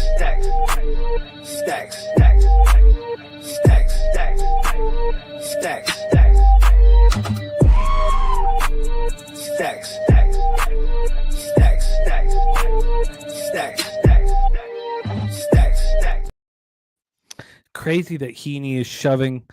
I should have been on that first 3 under with that huge market move, or first 3 under 2. I still could have got a decent price in the Orioles Phillies. Now we'll see what happens in the bottom of the third. But all right, Stacks is on Seager going up against Carlos Rodon, who just got touched up by the Marlins in his last start. Carlos Rodon is pitching very well at Yankee Stadium. He is not on the road. He's not pitching badly. He's just not pitching nearly as good. Now, he allows way more home runs at home, but still his numbers are better overall at home than they are on the road. Coin with the Rangers plus 25-1 to win the AL. Just looks more appealing by the day. Wow. And I get it. Yeah, I agree. I mean, I have the future too, but it's not that. AM on the New York, Texas under 8.5 is projected 7.7. Number 1 run suppressing park. Yes, please, says AM. Going up against Jack Leiter. Coming up 4-3 loss at the Mariners. I expected him to pitch better than he pitched. He only made it through 4 1/3. Did walk 3 batters, 7 strikeouts, allowed 2 earned runs. At home this year, 21 earned runs over 9 starts. There's times where he is electric at home. He is getting lefties out quite easily. It is the righties that have been hurting him. Let's take a look at this lineup here and see what we are dealing with from right-handed bats for these New York Yankees. Aaron Judge batting third, but he's surrounded by 4 left-handed bats. I mean, it shouldn't be too hard for Leiter to get Grisham, Rice down, and then you can fire away at Judge. And then Bellinger and Chisholm. Still no Stanton? Still no Stanton. Now, Yankees fans, I don't follow your bullshit team, but is Stanton's healthy, I assume? You know, I'm just wondering, because this is going to be an issue for Yankees fans or Yankees all year. It's going to be fine. We got Sir Mackey in the house. What up, Sir Mackey? Coin says Leiter 7-2 first 5s in Arlington this year. Yankees versus righties last 30 days, 231, 734 OPS. Rangers are not hitting lefties, 233, 665 OPS. The Rangers bullpen has been very strong for quite a while now, 3.36 ERA over the last 30 days, while the Yankees bullpen has been struggling, but it's been a little better of late. Let's get into the line history here and hand it over to Wine Time to get this one started. We have the total at 8, minus 108 to the under. This opened up at an 8.5, and it lasted there for an hour and 40 minutes. Now, I know that it's not been tough for the first inning to roll through in New York, but why on earth, did this open up at 8.5? Okay, but it took an hour and 30 minutes for it to move to 8. This line in that Mets Guardians game was just sitting there for so long. From a money line standpoint here, we have the Yankees at plus 112. They opened up at plus 116. The Yankees opened up minus 128, and that's where they stuck for so long. They didn't move over minus 130 or under minus 128. Or sorry, the 120. They hit a 127 at one point, but barely any movement for 18 hours. Then it moves to minus 121. So we've had a very slight move to the Texas Rangers, but that tells me that the line is very sharp. When we get to the cash in this one, we have 51% of the tickets and 77% of the cash on the Texas Rangers. 76% of tickets on the under, 78% of cash on the over. So that leads me to really be curious about what is the price difference for the Rangers' first 5. I feel like there's an implication here that Leiter is being backed by the market. My guess would be minus 145. I haven't looked at it, obviously. You mean Yankees will be minus 145? Yeah, minus 145 would be my guess, yeah. Because I think that it's going to be either the exact same or even a 5-cent move towards the Rangers. So yeah. That's what I'm telling. Based on the market, I agree with you. But if I'm lining, it's minus 145. 100% agree. It's a 5-cent move to the Yankees. They're minus 130 full game, minus 135 first 5. Here we go. Wine Time Sports, Yankees Rangers. This could be a fun game right here, guys. I mean, these are two. I mean, we'll see if they make the playoffs, but these are two teams that are going to be fighting the entire way.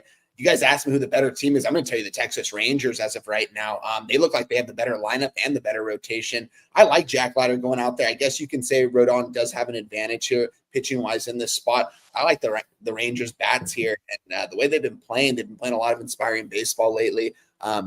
Seeing the line slightly move towards them a little bit. We're not seeing a lot of movement. Looking at the total, I like this under 8. When I looked at it yesterday, the 8.5, it didn't last there for too long.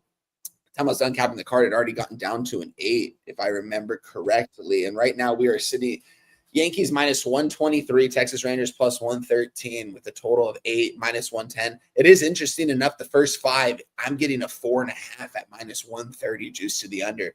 That's also kind of interesting. I don't know. That's a little bit weird too. Especially with these two pitchers on the mound here. Do they think these guys are going to maybe get hit a little bit in these first 5 innings? I'm not too sure because I initially had a lean towards the under 8, minus 110 and the Texas Rangers on the money line here. I just think they're the more motivating team. But at the same time, the Yankees eventually need to win a game here. This losing streak has to stop eventually, right? That's one of the reasons why I'm not going to end up backing the Rangers here in this spot. What happened, Jim? 1-0 Guardians. Yeah, Nice. 1-0. David Fry bomb. Wow. I mean, this is just. I mean, why would anybody do anything else in life? This is everything. We get everything possible here. Let me ask you this one time. Yeah. The Texas Rangers are 16 games over 500 at home. The Yankees are 6 games under 500 on the road. Why on earth do the Rangers open up at plus 116? And I know it's the starting pitching, but does that make sense? Not at all, Jim. Especially, you just mentioned that record and the Yankees. I mean, how many have they lost in a row? At least 5 straight ball games right now. So it definitely does seem a little bit. Straight. Yeah. So, I mean, I appreciate you. See, that's why I like talking these games out right there. Because when you start talking stuff like that, that makes me put it into perspective a little more that, the Texas Rangers, I wouldn't back them here in this spot. And the under is a little bit weird because I don't know why it's a 4.5 minus 130. I'm surprised they're not just giving me a 4 right now. This game's too complicated. This should be a good ball game because, like I said, it's two teams that are fighting to get into the playoffs. One of these two teams most likely will be in the playoffs, depending on who it is. Maybe the Yankees are alive here, and that's what the books are telling us. Because why did the Rangers open up as dogs at home? As good a baseball they've been playing, the Yankees aren't playing good baseball right now. That makes a lot more sense, Jim. So I'm going to end up staying away from this one. I'm completely off this one. 7.7 of every $10 that's come in has been bet on the Texas Rangers, and they've moved from plus 116 to plus 112. Wow. Why? Yeah. I think it's the Yankee spot. I agree with you. They're a half game up on them. I think it's a Yankee spot, but I don't trust these losers. Aaron Judge's first game back, dud. And probably just needed the game to get back under himself. So I leaned yesterday Yankees. I lean Yankees again here today, but I'm not going to lay the juice on a team that I just do not believe in.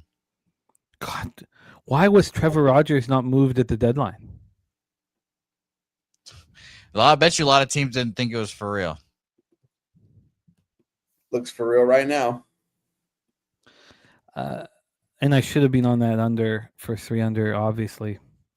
That huge market move was so telling at that point. You got to trust it. And I did not. Live total in the Phillies Orioles right now, 4.5 plus 110 right now. Jesus. All right. Wow. Okay. I'm going to stay focused here, but we have first score 0-0 in Baltimore, Philly, 1-0 Cleveland in the top of the second with 1 out, 1-0 Pittsburgh in the bottom of the third with a man on and 1 out, and 2-0 Twins after the first inning. Jose Bouquet, Yankees, Rangers, this is no move for you? Yeah, nothing for me. I lean Yankees, though. I agree. Minus 135, way too expensive for them the way they've been playing, which means, to me, that they should be backed. So I'll stay off here. I think Rodon has to go deep here as well. So if you are a pitching prop guy, I would expect Rodon props to be of interest today, but nothing here for me. So Rodon gets touched up at Miami. I guess they're just hitting at a very high level. He's not been great on the road. This is it makes no sense to me that the Yankees are favored the way they are, and all this money's coming in on the Rangers. So that's telling me that we should go ahead and bet the Yankees today. I hate saying that out loud. I mean, I don't know why though. I mean, since the All-Star break, Rodon has had 15 innings in 3 starts, so he's averaging 5 innings a start, which is not very good. He's allowed 9 earned runs. He's allowed 4 home runs, and he's walked 11 batters. The X's and O's of this game will not make you feel good. It's mainly market. You know? But it's also that the Rangers have no power against left-handed bats. Yeah, and AM will talk about their offensive suppressing ballpark too. I'll never forget being in COVID watching this ballpark, and that's literally all people could talk about. It's like, oh my God, this ballpark is killing the baseball. Blah blah blah blah blah. So yeah, watching it last night, I was like, it's impossible to hit a home run to dead center there at times. It's crazy, man. It's very pitcher friendly.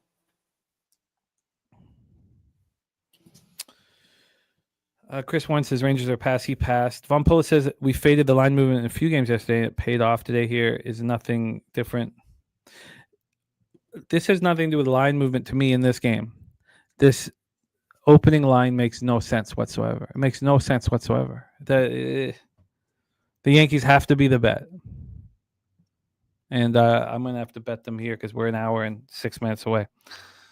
Okay, I'm going to be on the New York Yankees today. Do not like saying that out loud. New York Yankees today, and I just want to get an idea of, well, I'll do that while we're here. So let's roll on. New York says early Jay's game means day drinking, then early to bed. I love how it's like 6 p.m. for Nuke. 6 p.m. to like 5 a.m. sleep time. Okay, I'm going to move on the Yankees here. Let's move on to the Blue Jays. And Nasty Nate catching that Phillies first 300. I should have joined you on that, Nate. Great work. Let's go. Troy Torrance says he'll be back under in Marlins and Rays money He's also line. in the Yankees as well, by the way. Yeah, I saw that. I mean, like, look, this is absolutely nonsense. And Chris Warren saying Rangers are pass is exactly how anybody not paying attention, just focusing on the X's and O's and capping the baseball game alone, which is, if that's how you succeed, then do it, would be on the exact same thing. It wouldn't even be Rangers done. It would be, yes, we bet the Rangers. So, look, Rodon's look terrible. The Yankees look bad. Their bullpen's taxed. The Rangers are 16 games over 500 home. Yankees are falling off. They've lost 5 straight. They're 6 games under 500 home. How on earth are they the favorite? I might have to bet the Yankees too. I don't know. This is crazy. I agree. Let's roll on 3:10 p.m. Eastern. We have the Toronto Blue Jays 67-48, 29-29 on the road. The Colorado Rockies 30-83, 16-41 at home. We're in Coors Field in Denver, Colorado. AM has the under 11.5. Says back for more abuse, but my model says under. Coin saying that New York has Houston on Friday too. I don't think New York is thinking about anybody else but themselves right now. I mean, they're a mess. Yeah, they can't get out of their own way. We have Kevin Gossman, Kyle Freeland here at Coors Field. Let's take a look at the weather here for this one. Sorry, let me move over here. We have, here we go. 94 Fahrenheit, feels like 88, 5.4 miles per hour in, left to right, slightly in, and then it's just left to right, and then it's very slightly out after a couple hours, and it builds up to 7.2 miles per hour.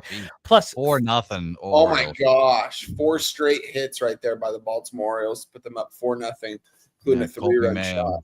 Good Lord. That hurts the full game under.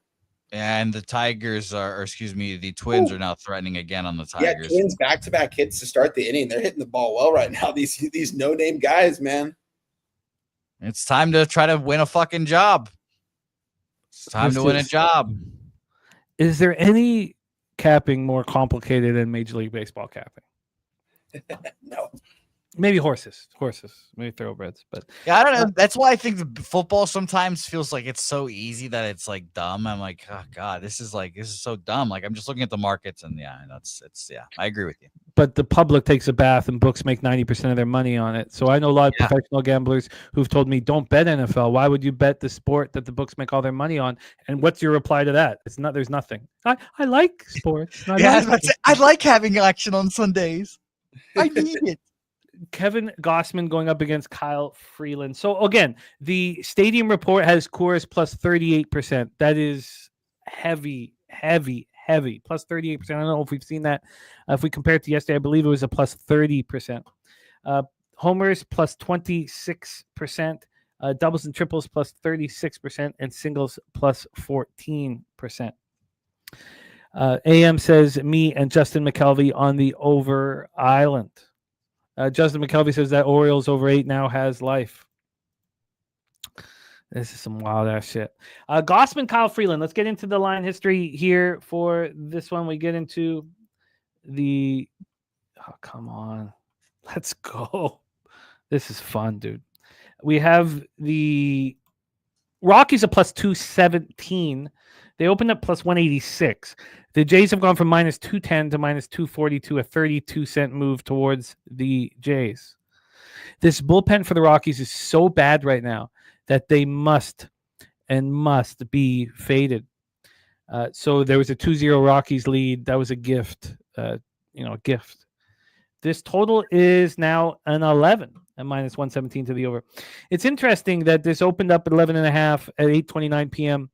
And then 24 minutes later, it was a 12. I found that very, very interesting. By 8 in the morning, we're back at 11, then 11.5, then back to 11, 11.5, just bouncing around. Now we're at an 11. We have a move to the under. I kind of like Kyle Freeland. It's not a good thing. We get to the cash flow here for Rockies Blue Jays. We have, here we go. We have 84% of the tickets on the Jays and 76% of the cash, 59% of tickets on the under and 59% of cash on the under. Dougie Wise on the Rockies, Robert Franklin on the Rockies, Chris Warren on the over 11.5, Justin McKelvey on the Rockies plus 1.5, Lingo Wick on the Rockies team total over 4.5. Very, very, very interesting action here. Slow Jams Arsenal on the other side, alt line Jays minus 2.5. Gossman 7-8, 3.99 ERA, 1.10 WHIP. Coming off a 9-3 loss at home versus the Royals, he allowed 5 earned runs over 6 innings. We are 128 and 2/3 innings deep for Gossman. I'm wondering if he's dealing with a little arm fatigue. On the road this year, he's had 11 starts. He's allowed 27 earned runs. He's been excellent. He's allowed 12 home runs at home, only 5 on the road. 188 opponents batting average. Lefties don't touch him at all. Righties 252 with a 713 OPS. We have, for the lineup that we expect, only Moniak is the only lefty in the entire lineup. It's just a bunch of righties. But Chris Warren going to back Moniak for a homer. So Kyle Freeland on the other side, 2-11, 5.26 ERA, 1.50 WHIP. His last start, he only made it through 3 innings in a 5-0 loss at the Guardians. I'm not entirely sure why. Something came up. Must have been a weather situation. Something happened. It wasn't a pitch count or anything like that. At home, he's had 9 starts. He's allowed 29 earned runs, and opponents are hitting 349 against him.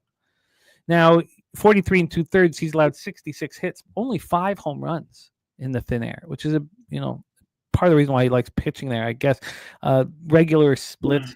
Jays versus lefties last 30 days, 262, 786 OPS. Rockies are hitting righties hard, 266, 768 OPS, and both bullpens have struggled. Jose Bouquet, Blue Jays, Rockies, take it away. I typically want to try to back Kyle Freeland in these spots, or I have been at least, but Gossman has pitched well in Coors before. He's pitched there 5 times. And there was 3 in the last few years, 1 in 23, 4 innings, 6 hits, 3 earned runs, 2 in 21, 3 earned runs and 1 earned run in 6 and 7 innings there. So he's pitched well. If I'm being honest, I kind of do lean Rockies, but I just don't have the conviction to try to move on it honestly. So I stayed off this game as well. Wine time, Jays, Rockies. I had a lean towards the over here in this spot. I'm kind of taking a look at some player props right now just because of a high-scoring game. I'm not going to give this out by any means, but I think I'm going to take Davis Schneider over 1.5 bases from total hits at -115. He has the highest odds right now, or he's the biggest favorite right now to get over 1.5 bases today on this game. I think he might do it here in this first at bat. I'm going to take a little something on. I'm not going to give it out, like make an official play because it's not a full unit play by any means, but I'm going to dabble with it. And I think that this goes over again. I know this game went over a couple games ago. Did this game go over? Yeah, this game has gone way over these last 2 games here. I think it only continues. I'm not going to put my money on it, but I am going to put a little something on Davis Schneider over 1.5 bases at -115. But that's not an official. No, not an official play. I don't want to give that out. It's just going to be a little sprinkle on this game. I think the Jays should take care of business in this game once again. I mean, the Jays right now sitting 19 games over 500. They have to keep winning if they want to take this division. And this should be just another team in their way that they should take care of business with.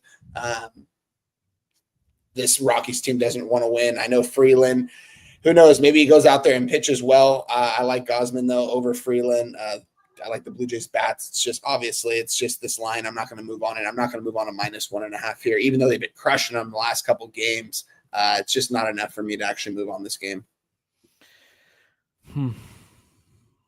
I'd like to think this is a sleepy spot, but I'm still hesitant to move on it.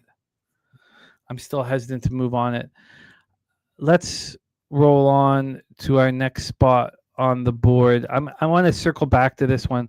Jose, we have a new image for the Tampa Rays Los Angeles Angels. Pop it up when it's available. Tampa Bay Rays Los Angeles Angels. We're at Angel Stadium in Anaheim, California. We have Shane Boz and Tyler Anderson here. One time I got to deal with something outside. I'm about to lose my mind. Can you set this one up? I'll be listening and I'll be right back. Yes, sir. You're all good. Let's go right to Anaheim, California, about 15, 20 minutes away from me, guys. We got the Wizard of Boz on the mound for the Tampa Bay Rays, as my guy Jimmy would say, against, old Tyler Anderson, man. I remember the day of the trade deadline, I saw headlines everywhere, Angels looking to deal Anderson. I'm not sure if anyone really wanted Tyler Anderson, but he's pitched well since he's been in Anaheim these last couple of years. I know these last couple of games, he kind of gets lit up in the later ends of those games. That's happens when you get to be this guy's age here. I like Tyler Anderson, though. It's been an interesting series, to say the least. The Tampa Bay Rays got 7 runs on the board in 1 inning yesterday to get all 7 of their runs in the ball game to get the win. There's a lot of drama with Bo Porter at third base for the Angels. He waved Logan O'Hoppe home when there was no outs. He got hosed at the plate, and it kind of ruined the vibe for the rest of the game. It seemed like it really made the bats go cold after that, and that's a solo home run right there for Spencer Torkelson. There we go. So Tigers get 1 run on the board there. But back to this game here. 2 teams that are still fighting to make the playoffs. These teams didn't really make a lot of moves at the trade deadline, didn't get rid of their better bats that, they probably could have gotten some good prospects for, which I appreciate. I'm an Angels fan, and this is the closest we've ever been to being right there. Even when we had Shohei Ohtani, it seemed like. It just seems like this team wants to win together and they like playing together. Not saying they're going to make the playoffs, but I think they kind of would have killed the clubhouse if they would have made some trades, and that's probably why they didn't. But with that being said here, I moved on this game, guys. I moved on it last night. You can get a better number now, which I don't like, because when I move on Angel games early and the line doesn't move in my direction, it moves away from me. ROI is not in the positive, but to me, this comes down to who's going to want it more here in this match here. This is going to be a day game. We got a travel day tomorrow. The Angels don't play again until Friday. I think they take care of business here with Tyler Anderson on the mound. We're going to need 5-6 solid innings out of him, and they're going to need to put some runs on the board. We're seeing a total at 9 here. Both team totals at 4.5. It kind of worries me a little bit if the Angels continuously move. If they get to like a +110, +115, I definitely won't like where I'm at in this game, but I gave it out yesterday, tweeted it out. I think this Angels team wants to try to make a playoff run. Not saying they are, but they do still have it in them. The Rays do too. I've got futures on the Rays. You guys have heard me say nothing but good things about the Rays this season long, but it's coming down. These are 2 teams that are fighting right there. I moved on the Angels here. It could be a little bit of a homer play as well. from an X and O standpoint with these two pitchers on the mound, though. I think I like Tyler Anderson just a little bit more, and I definitely like the Angels lineup more than this Tampa Bay Rays team. And they're playing at home. I think they have more motivation. It seems like their clubhouse definitely has more positive vibes than the Rays clubhouse, just from the outside looking in. I'm on the Angels money line plus 100. Jose, take it away. Well, I have a question though for you. One time, what did you make of the 36-cent move? Actually, 37-cent move towards the Rays that stopped at 420 this morning. Then it came all the way back. There's been 8 cents of movement towards the Rays. That's it's interesting. Move. Yeah, that's what has me treading in the wrong direction. I don't like moving on Angel games really like the night before ever. I usually like to wait to sit with the game a little bit that day and see what happens. A lot of times I'll move on Angel games later in the day. And that's when my ROI is better, when backing this team, and when it's later in the day, when I see the market do its thing out there and I kind of know what's going to happen. I mean, I knew that the White Sox were going to take care of business against the Angels in that series that they played over the weekend, and just everything correlated to the White Sox in that series. Here it continues to move towards the Rays. I will have, I will be worried a little bit, but I don't like that it is moving a little bit slightly towards the Rays. I haven't looked into the market yet, so I'm really curious for what that is going to read off when you guys look at the market, the percentages and stuff like that. So if you could tell me that, maybe that'll give me a better idea why it's moving towards the Rays. I can't. It's very difficult to back. Did you show the our new image, Jose? No, we haven't talked about the Wizard yet. Okay, we're gonna bring them out in a second. But the Rays are just not hitting lefties at all. I mean, if you're 188 average with a 535 OPS versus lefties last 30 days, how then do you back them to get to Tyler Anderson? 62% of tickets on the under, 87% of cash. We have LJ. 2 pitchers with 4 ERAs is saying take the over, 9-3 last 12 to the over. I mean, there are big bets being placed on the under in this game, and the line not really moving in that resort. TJ says that line movement says big respected money was put down on the Halos after a shit ton of small bets moving the line overnight. That's very fair. AM is on the over 8.5, says the projected number is 9.1. Sir Mackey says Angels are sharp. I find that personally difficult to get to. I know we have 59% of the tickets on the Rays and 58% cash on the Angels, but we have a Rays team, that's 5 games under 500 on the road, going up against Angels team that's over 500 at home. You have a possible, even though I don't believe it, pitching advantage with Tyler Anderson, at home. He's allowed 23 earned runs in 11 starts. I guess that's the exact same numbers basically as Boz, 10 starts with 20 earned runs. 1-1 ball game in Pittsburgh. Sorry, 1-1? Yeah. We have talked about the Wizard of Boz for some time, and this is who we speak of here. The Wizard of Boz, who I want to back. I really, really want to back. Chris Warren bet the Angels money line at -105.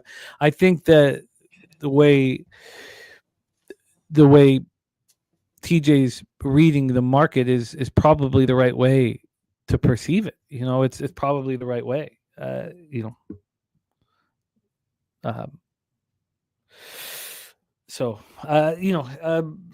This is tricky, and it does kind of lead me to an under. I'd like just to touch on the weather and then hear from Jose Bouquet for this one. 85 Fahrenheit, feels like 87. It's very hot in LA. This game is an earlier start. These types of spots are generally, over factories. The wind gets stronger as the game goes on, but I don't believe Ballpark Pal has that here. Let me just grab it quickly again. Sorry, I had it up here. Ballpark Pal has Angel Stadium +3%, +15% homers, -11% doubles and triples, and +2% singles. And we could say, well, that's put into the line. That's why it's a 9 put into the total. Let's hear from you, Jose Bouquet. Take it away, Rays Angels.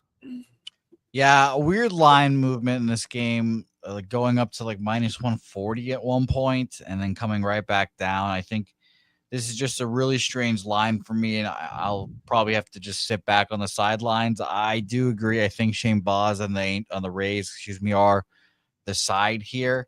But if I'm to believe what we're looking at gets up to minus 140. 3-0 Guardians. Oh, damn. Wow. Woo. Jesus. There we Hey, go. if we hit the first 5, I mean, like I said, I'm on the full game under, first 5 over. So I hope we can hit both. That 2.5 at a pick'em with the 2 staff aces on the mound in huge run suppressing weather. And it's on top of the third, of course. Yeah, so that first 3 went over. Now, I didn't bet that first 3 over. I wanted the 5 innings, and I'm not there yet. Thank you, Jamie, for saying that. I'm not there yet, but obviously this is going to change the way I gamble. And I've been talking about this for way too long, and now let's just wait till we get to the finish line here.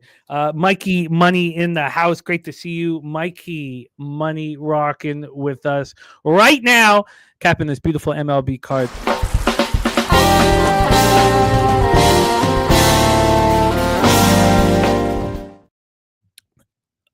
Jose, sorry to interrupt, but it feels very good. It feels very good looking at that. Take it away, Jose. No, shout out to Mikey Money. Miss my guy Mike. Shout out to you.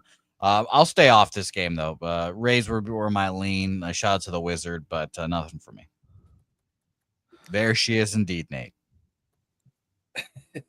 God, I want to bet this baseball game, but this is just offensive weather. I mean, I think this is a fine total to try to go underneath. And I don't. And should I have any concern with the Angels bullpen? The Rays bullpen's been pitching well. Well, I mean, the Angels' fresh arms will be available today. So if it is a close game, we will see guys like Kenley Jansen in the ninth. We'll see Reed Detmers. We'll see who's the other guy, right? Brock Burke, who's been pitching well. He's been pitching really well lately, actually. I like the Angels bullpen. It's crazy how bad of a start they started off. And I remember talking about, I was like, these guys aren't going to get better. But they did get better. So they do have some fresh arms out there that will be ready to go in the later part of the game. But my one concern is, Jimmy, is if Tim Anderson gets into those situations in the 5th or 6th inning, the second or third time around the batting order, where he gets runners on and he gives up a couple big hits. And it seems like he almost gives up out there at times later in these games. Usually through first 3 or first 4, this guy's lights out. What's the first 3 total on this one, Jim? Let's check it out. And Spooner has a good point that you can't call any baseball player the Wizard just disrespectful to Ozzy. You're right. You're right. I'll need to sit with that because you're right. But come on. That's beautiful right there. Excellent work from Jose Bouquet. So I mean, Ozzy had like artificial like turf underneath him when he was doing those flips. It wasn't that impressive. He What? Basically on trampoline. No, it's harder to judge the bounces. Well, I'm talking about is just pregame, just run out there and fucking do a flippy do. Maybe we'll do, but Spooner's right, and we'll mess with it. This is just the beginning. You guys know that we are a work in progress. Speaking of a work in progress, as we move forward, the second half of the Pig Milk play of the day was the Toronto Blue Jays, and that gives us a chance to give a shout out to our guy Billy Friedrich.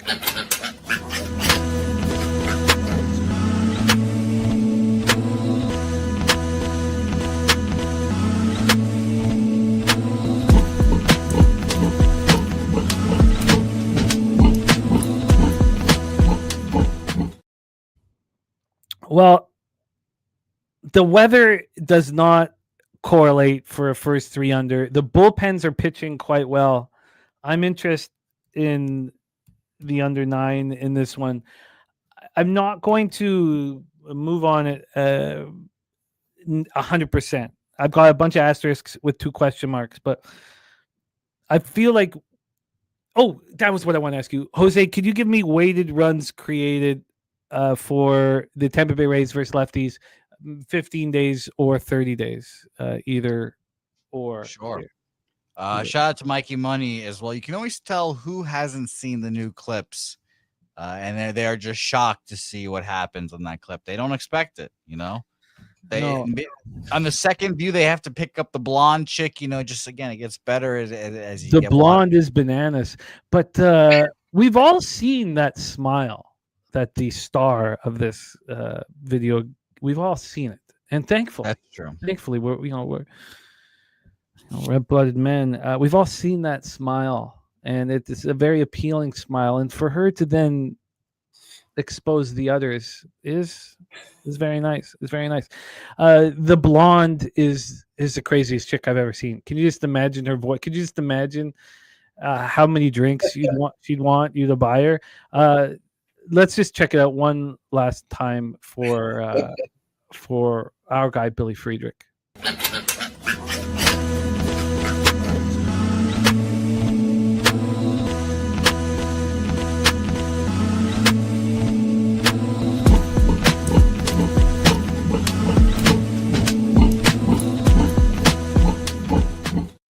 I've never focused on the actual movements she's doing. God damn. Oh man, that's like Kensington and Philly, right? I mean, she's soon gonna have like it's the Sicilian S curve. It's soon the what drug? It's not Fent, but something else that gives you the C curve.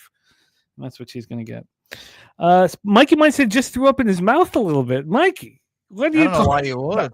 What the hell? You're not aroused by that? Jeez. The others were the best part. Jesus, that doesn't arouse you, Mike? I think we have to play it one more time. No, I think we should play this then. If he wants arousal.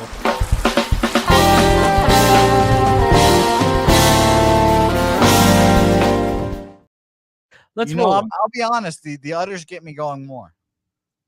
Yeah. You're. Let's roll on. It shouldn't, Jose. It shouldn't. No. But you can ask yourself. Different strokes and folks. I guess so. 4-1 Orioles now. 4-1 Orioles.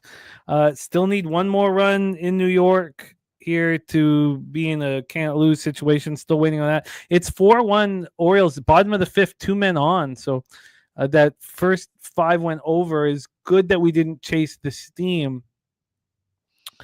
Let's roll on. Because I almost did, and then I was beating myself up for not doing. Now I would have just taken the first 3 and cashed it, but still, when you see a first 3 go in there and then the first 5 sky over, you're fortunate. 4:10 p.m. Eastern, Jose. We have the St. Louis Cardinals 57-58, 25-34 on the road at the LA Dodgers, 66-48, 36. Oh, I haven't bet the Yankees yet. Okay, sorry. That hit you like a ton of bricks. Yeah, I have to. Okay, but let's set this one up, and then I will listen and bet. Here we go. Dodger Stadium in Los Angeles, California, Chavez Ravine. We've seen how hot it is across the highway. Hot here, 85, feels like 86, 5.4 miles per hour out to right field. Dies down at 7.2 miles per hour. Let's get into Ballpark Pal's expectations here. Ballpark Pal has the Chavez Ravine Dodger Stadium plus 4%. That's higher than you'll ever see it. Plus 17% home runs. I don't think we've seen that all year. Minus 8% doubles and triples, and even 4 singles. So home run prop bettors may be interested in this one. So we have Liberatore versus Shohei Ohtani. Now I faded Shohei Ohtani in his last start against the gas can Nick Martinez. The books told me to do it. I didn't want to do it. I was a plus 140 banger, and it was a huge casher for me. Let's get into the line history for this spot here. We have the Dodgers at minus 201. Whoa. What happened? Did you see that play? Zach McKinstry just hit one to left field, dead center. The outfielder robbed it, scaled the wall, and it dropped out of his glove. It's going to be a solo shot for Zach McKinstry. It fell out of his glove over the wall. He looked like he caught it. I'm surprised that there's no review or anything like that. It literally just fell out of his glove. Wow. Looks like he caught it on the – oh, wow. Okay, so he caught it on the way down. It came out pretty quick. So, and then he fell on the ground. So we have a 3-2 game now in Detroit. Got to get this team total for this Detroit. We need some runners on base, though, man. 2 solo shots. Don't like to see that. Dodgers opening up at minus 204 are minus 204 right now. There's no movement there. Let's get to the total in this one. From a total perspective, we have the 9.5 very high. Now, I was shocked when AM gave us the average run scored in this ballpark this year. We expect this to be this run suppressing ballpark historically, or a pitcher's ballpark. Let's call it that, a pitcher's ballpark.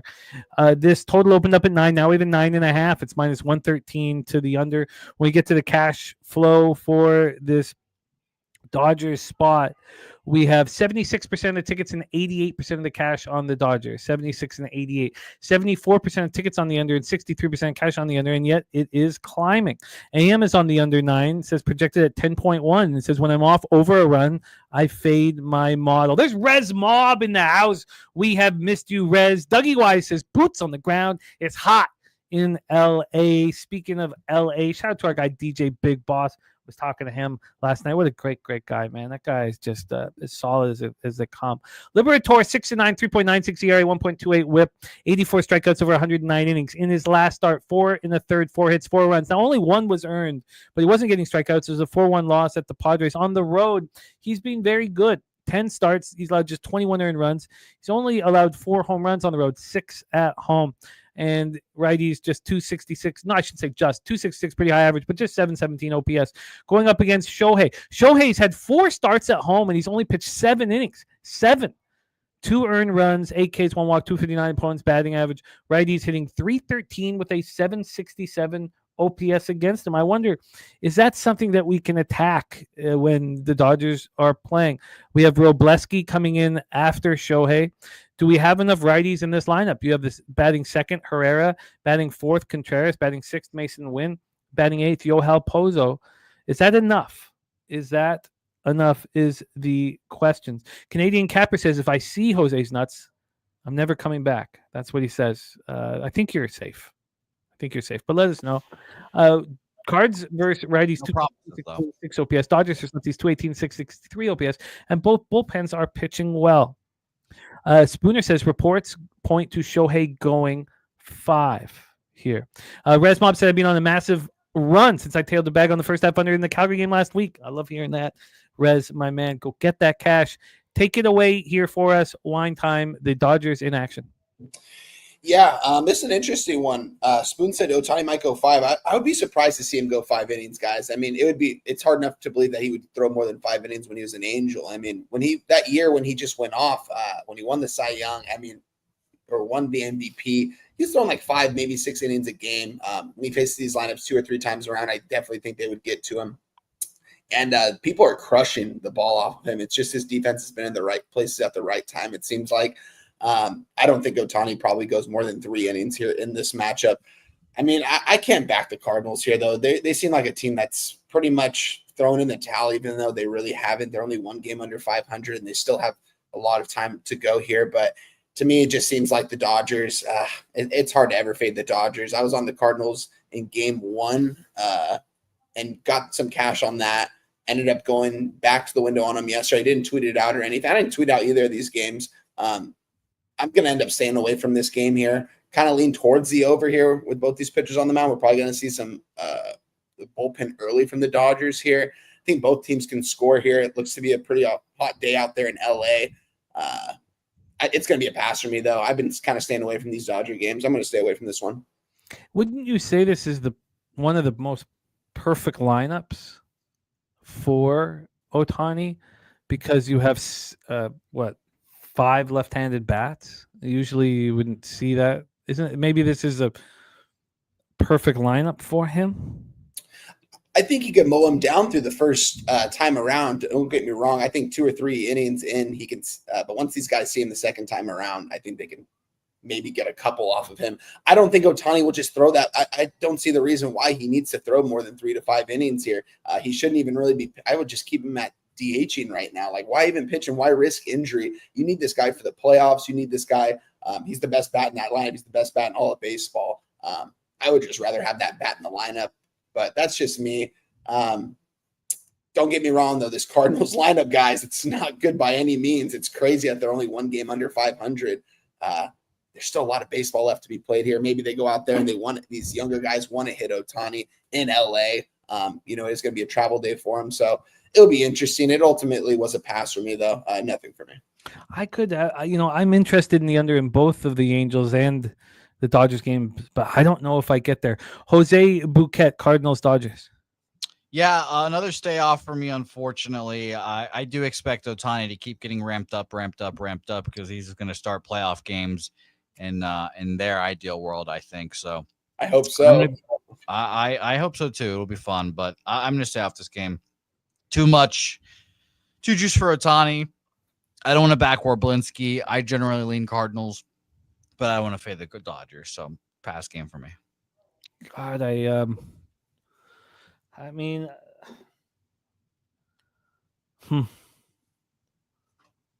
I hate this offensive weather in Los Angeles right now, or I'd be on both of these unders.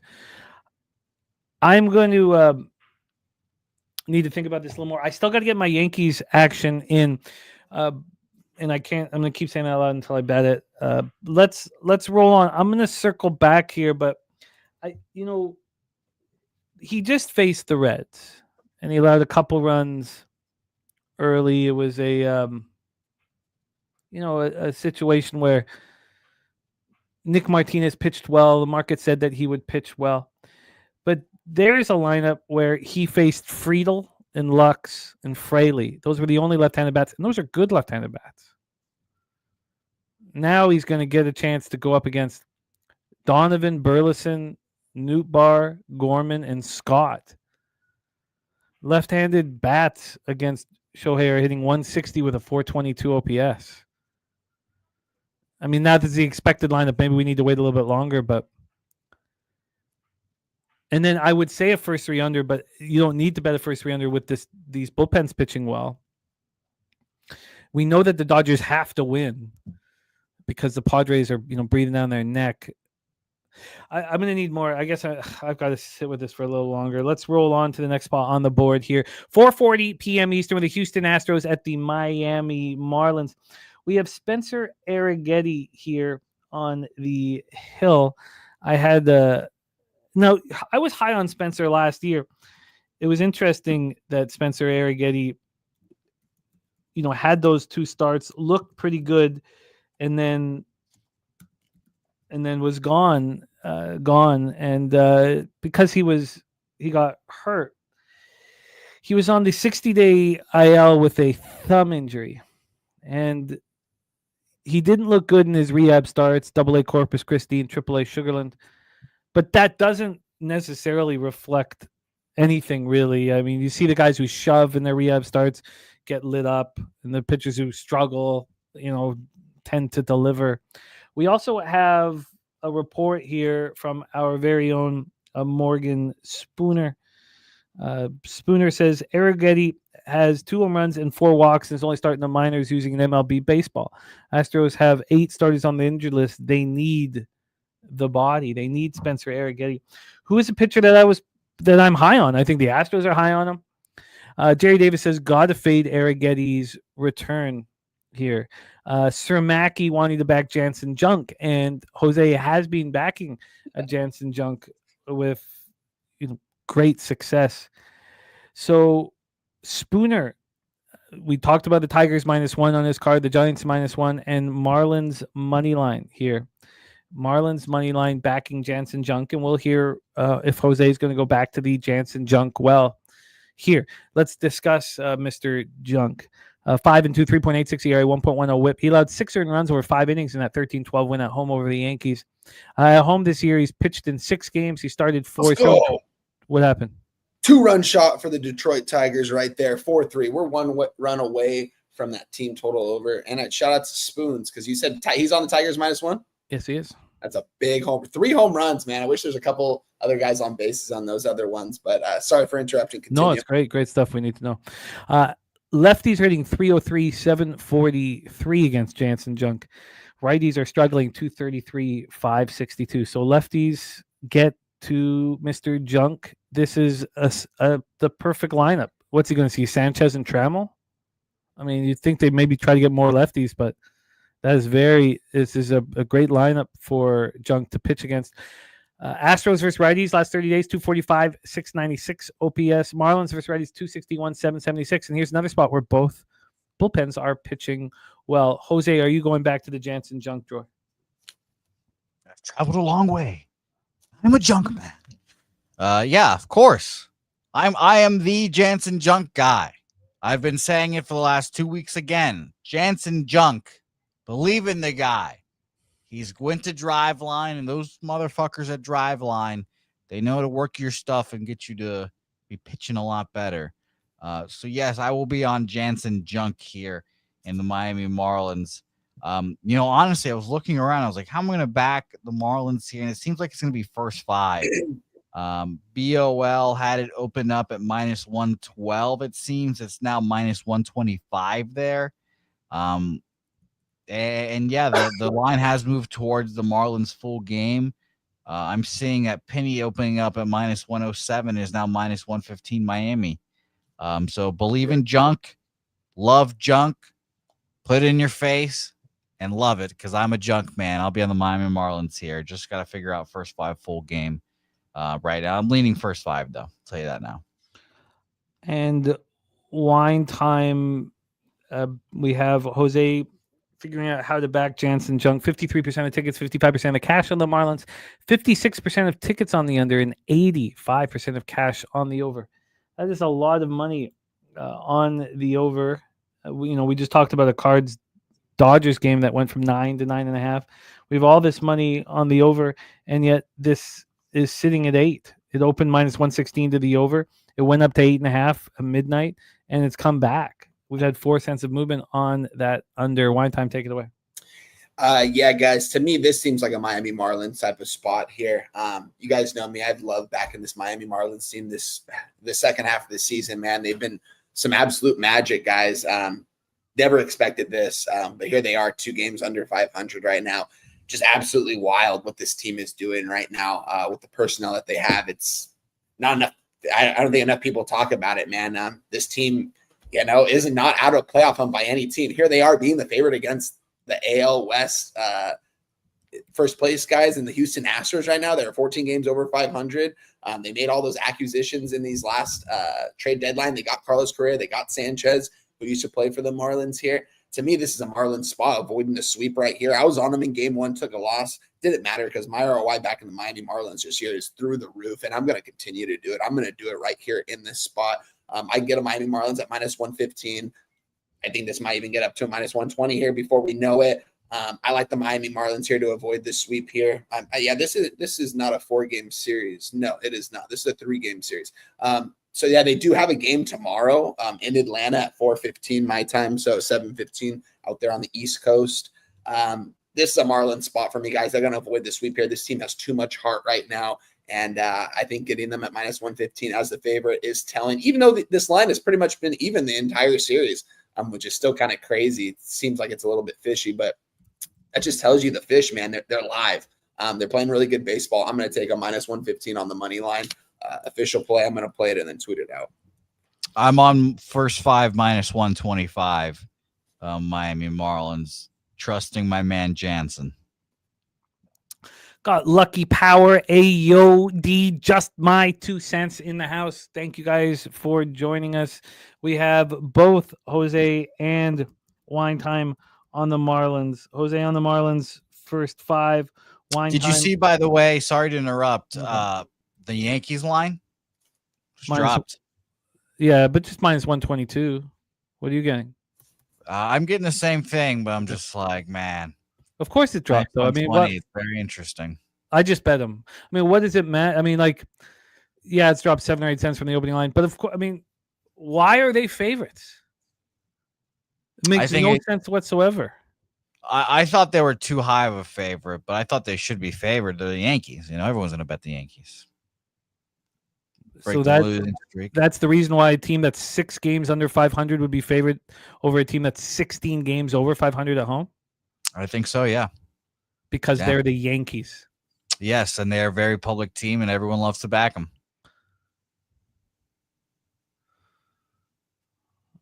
Okay. Okay. So that concludes all of the afternoon games here.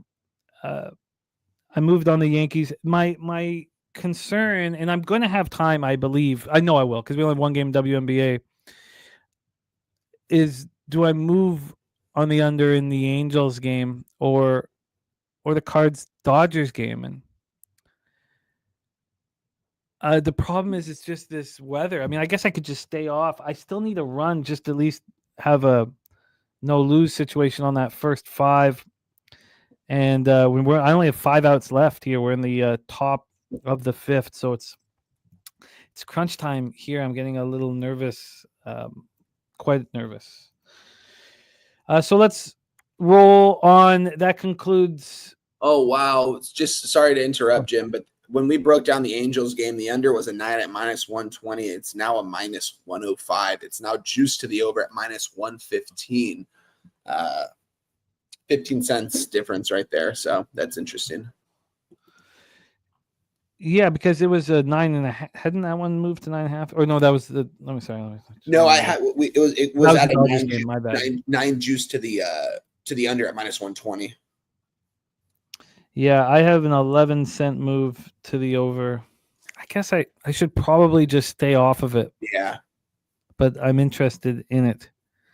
AOD says can't fire the Yankees until they fire Boone. There's no explanation to me why the Yankees would be favored at this line, other than they're opening up their books to anybody opening up their arms to anybody who wants to bet the Rangers. I mean, I just don't see it any other way, and we'll see if I have to deal with those consequences.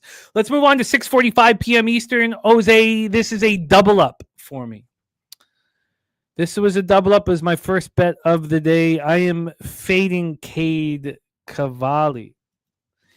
There was many years ago we thought this guy would possibly be, you don't want to compare him to anyone to Shohei, but he was a guy that could play first and third, and was a first round pick out of the University of Oklahoma in the 2020 draft, and there was a thought that maybe he could bat. That's not been the case. He hasn't batted in a few years. So he got lit up and smoked in Rochester. He did not earn the opportunity to pitch in the majors. 6.09 ERA, 1.55 whip. He didn't look good. He, in Rochester this year, struck out 72, walked 27. So he can get strikeouts, but 27 walks is far too many. I think that Cade Cavalli is in trouble here. And I also am watching the Nationals struggle against lefties, 221, 609 OPS. Jeffrey Springs starting to pitch quite well. He's not been good this year. I expect him to continue to pitch better. I wonder, did the A's want to keep Jeffrey Springs, or did they not get a good enough offer for him? I don't have that answer for you. It's 4-4 now, Minnesota Detroit. What a ball game over there. Justin McKelvey on the Athletics over 4.5 at -109. Yanks are -137 in his book. Dougie Wise moving on the A's -125. So I got Tariq B with me on the A's here.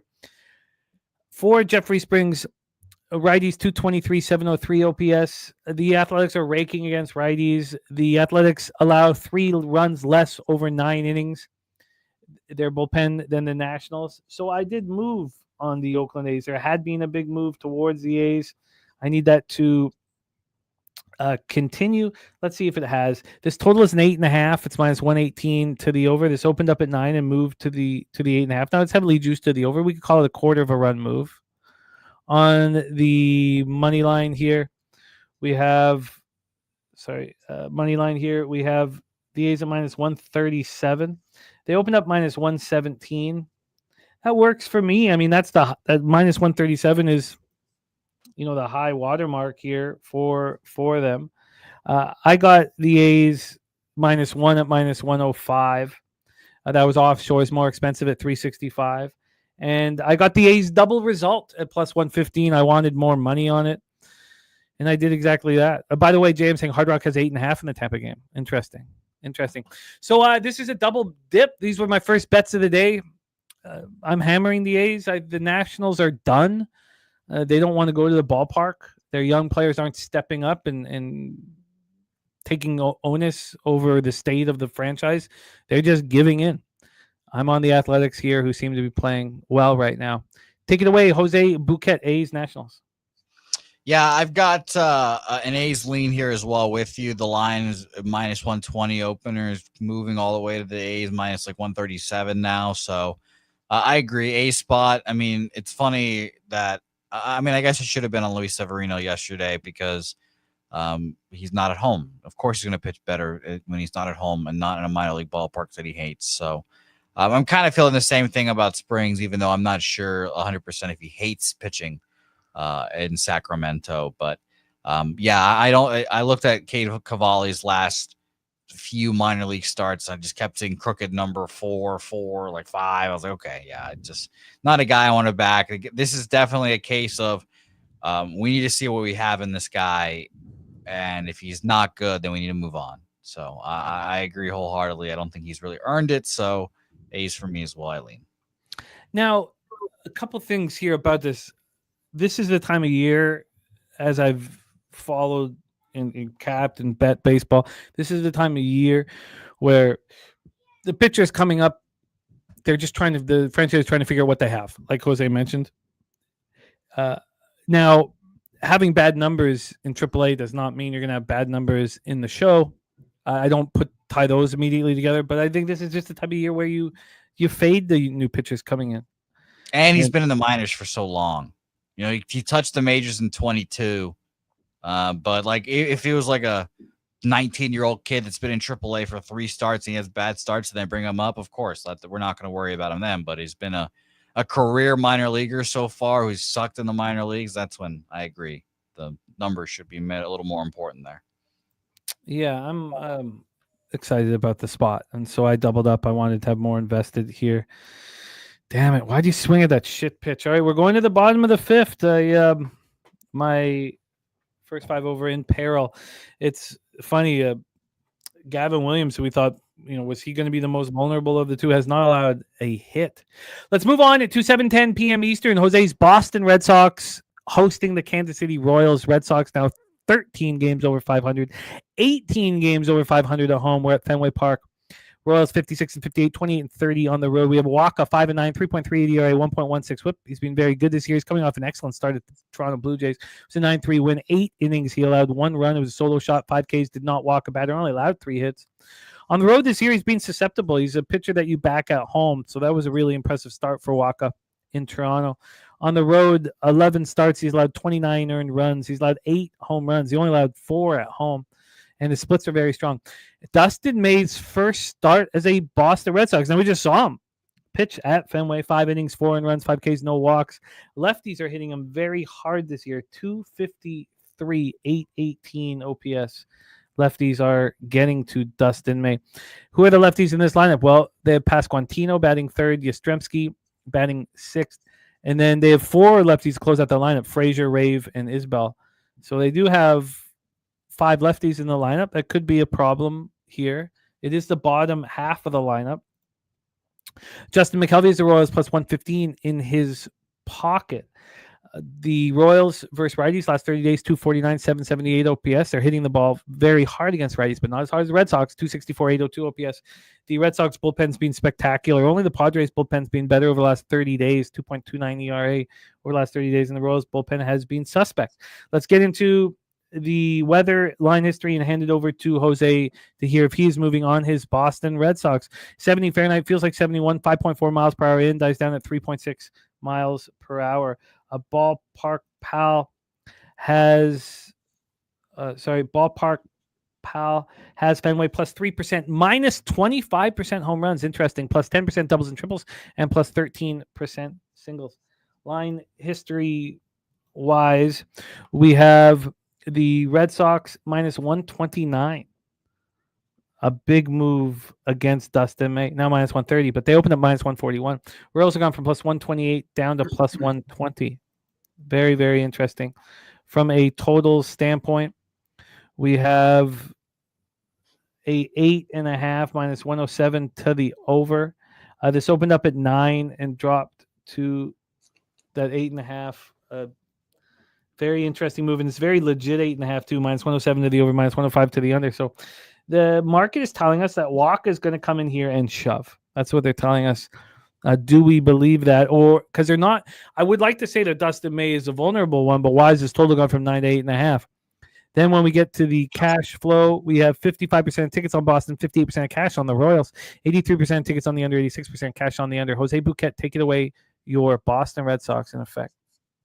Yeah, it's been a roller coaster ride this season, and I've gone from hating opening my app and staring at my Red Sox futures every time I look at my bets to now being like, all right, okay, we've got some life here. Yeah. So I've come a long way with my futures, and it's been nice. I'm fascinated and excited to see what Dustin May brings to the table here. If you guys know me, you guys will know that I'm a big fan of Dustin May. I've liked him a lot. I've more like just watching his pitches. His stuff's just disgusting, and he always seems like he gets crushed when he gets. And I just don't understand it. So I'm excited to see that he has a fantastic fastball, apparently, which the Red Sox in general have just been anti-four-seam fastballs. So that'll be interesting. And then his cutter average against is like 500 against his cutter. So I'm going to be interested to see what Andrew Bailey does here, but I think it's going to take a start or two to get May into the swing of the Boston Red Sox pitching program. I mean, they traded for Kyle Harrison, and they've completely reworked Kyle Harrison's shit. And I would be a little surprised if he came up this season at all, because they're trying to reteach him how to pitch. And I think the same thing with Dustin May and all of his pitches. So right before my laptop died, which I'm going to grab my charger here in a second, I bet Kansas City Royals plus 126. The line moving towards them. Michael Wacha, semi-revenge game, former Boston Red Sox, Dustin May's first game. I'll be interested. And I expect Roman Anthony in the lineup here, but he's like 20 years old. And the guy just got paid a shitload of money. And I'm sure he's thrilled. He might be gripping the bat a little bit too tight today. Red Sox on a W6, I believe, as well. So I'll take the Kansas City Royals here, full game money line, plus 126. Well, I lost the first. Let's go. Cash the team total. Oh, never mind. Fuck. What a roller coaster.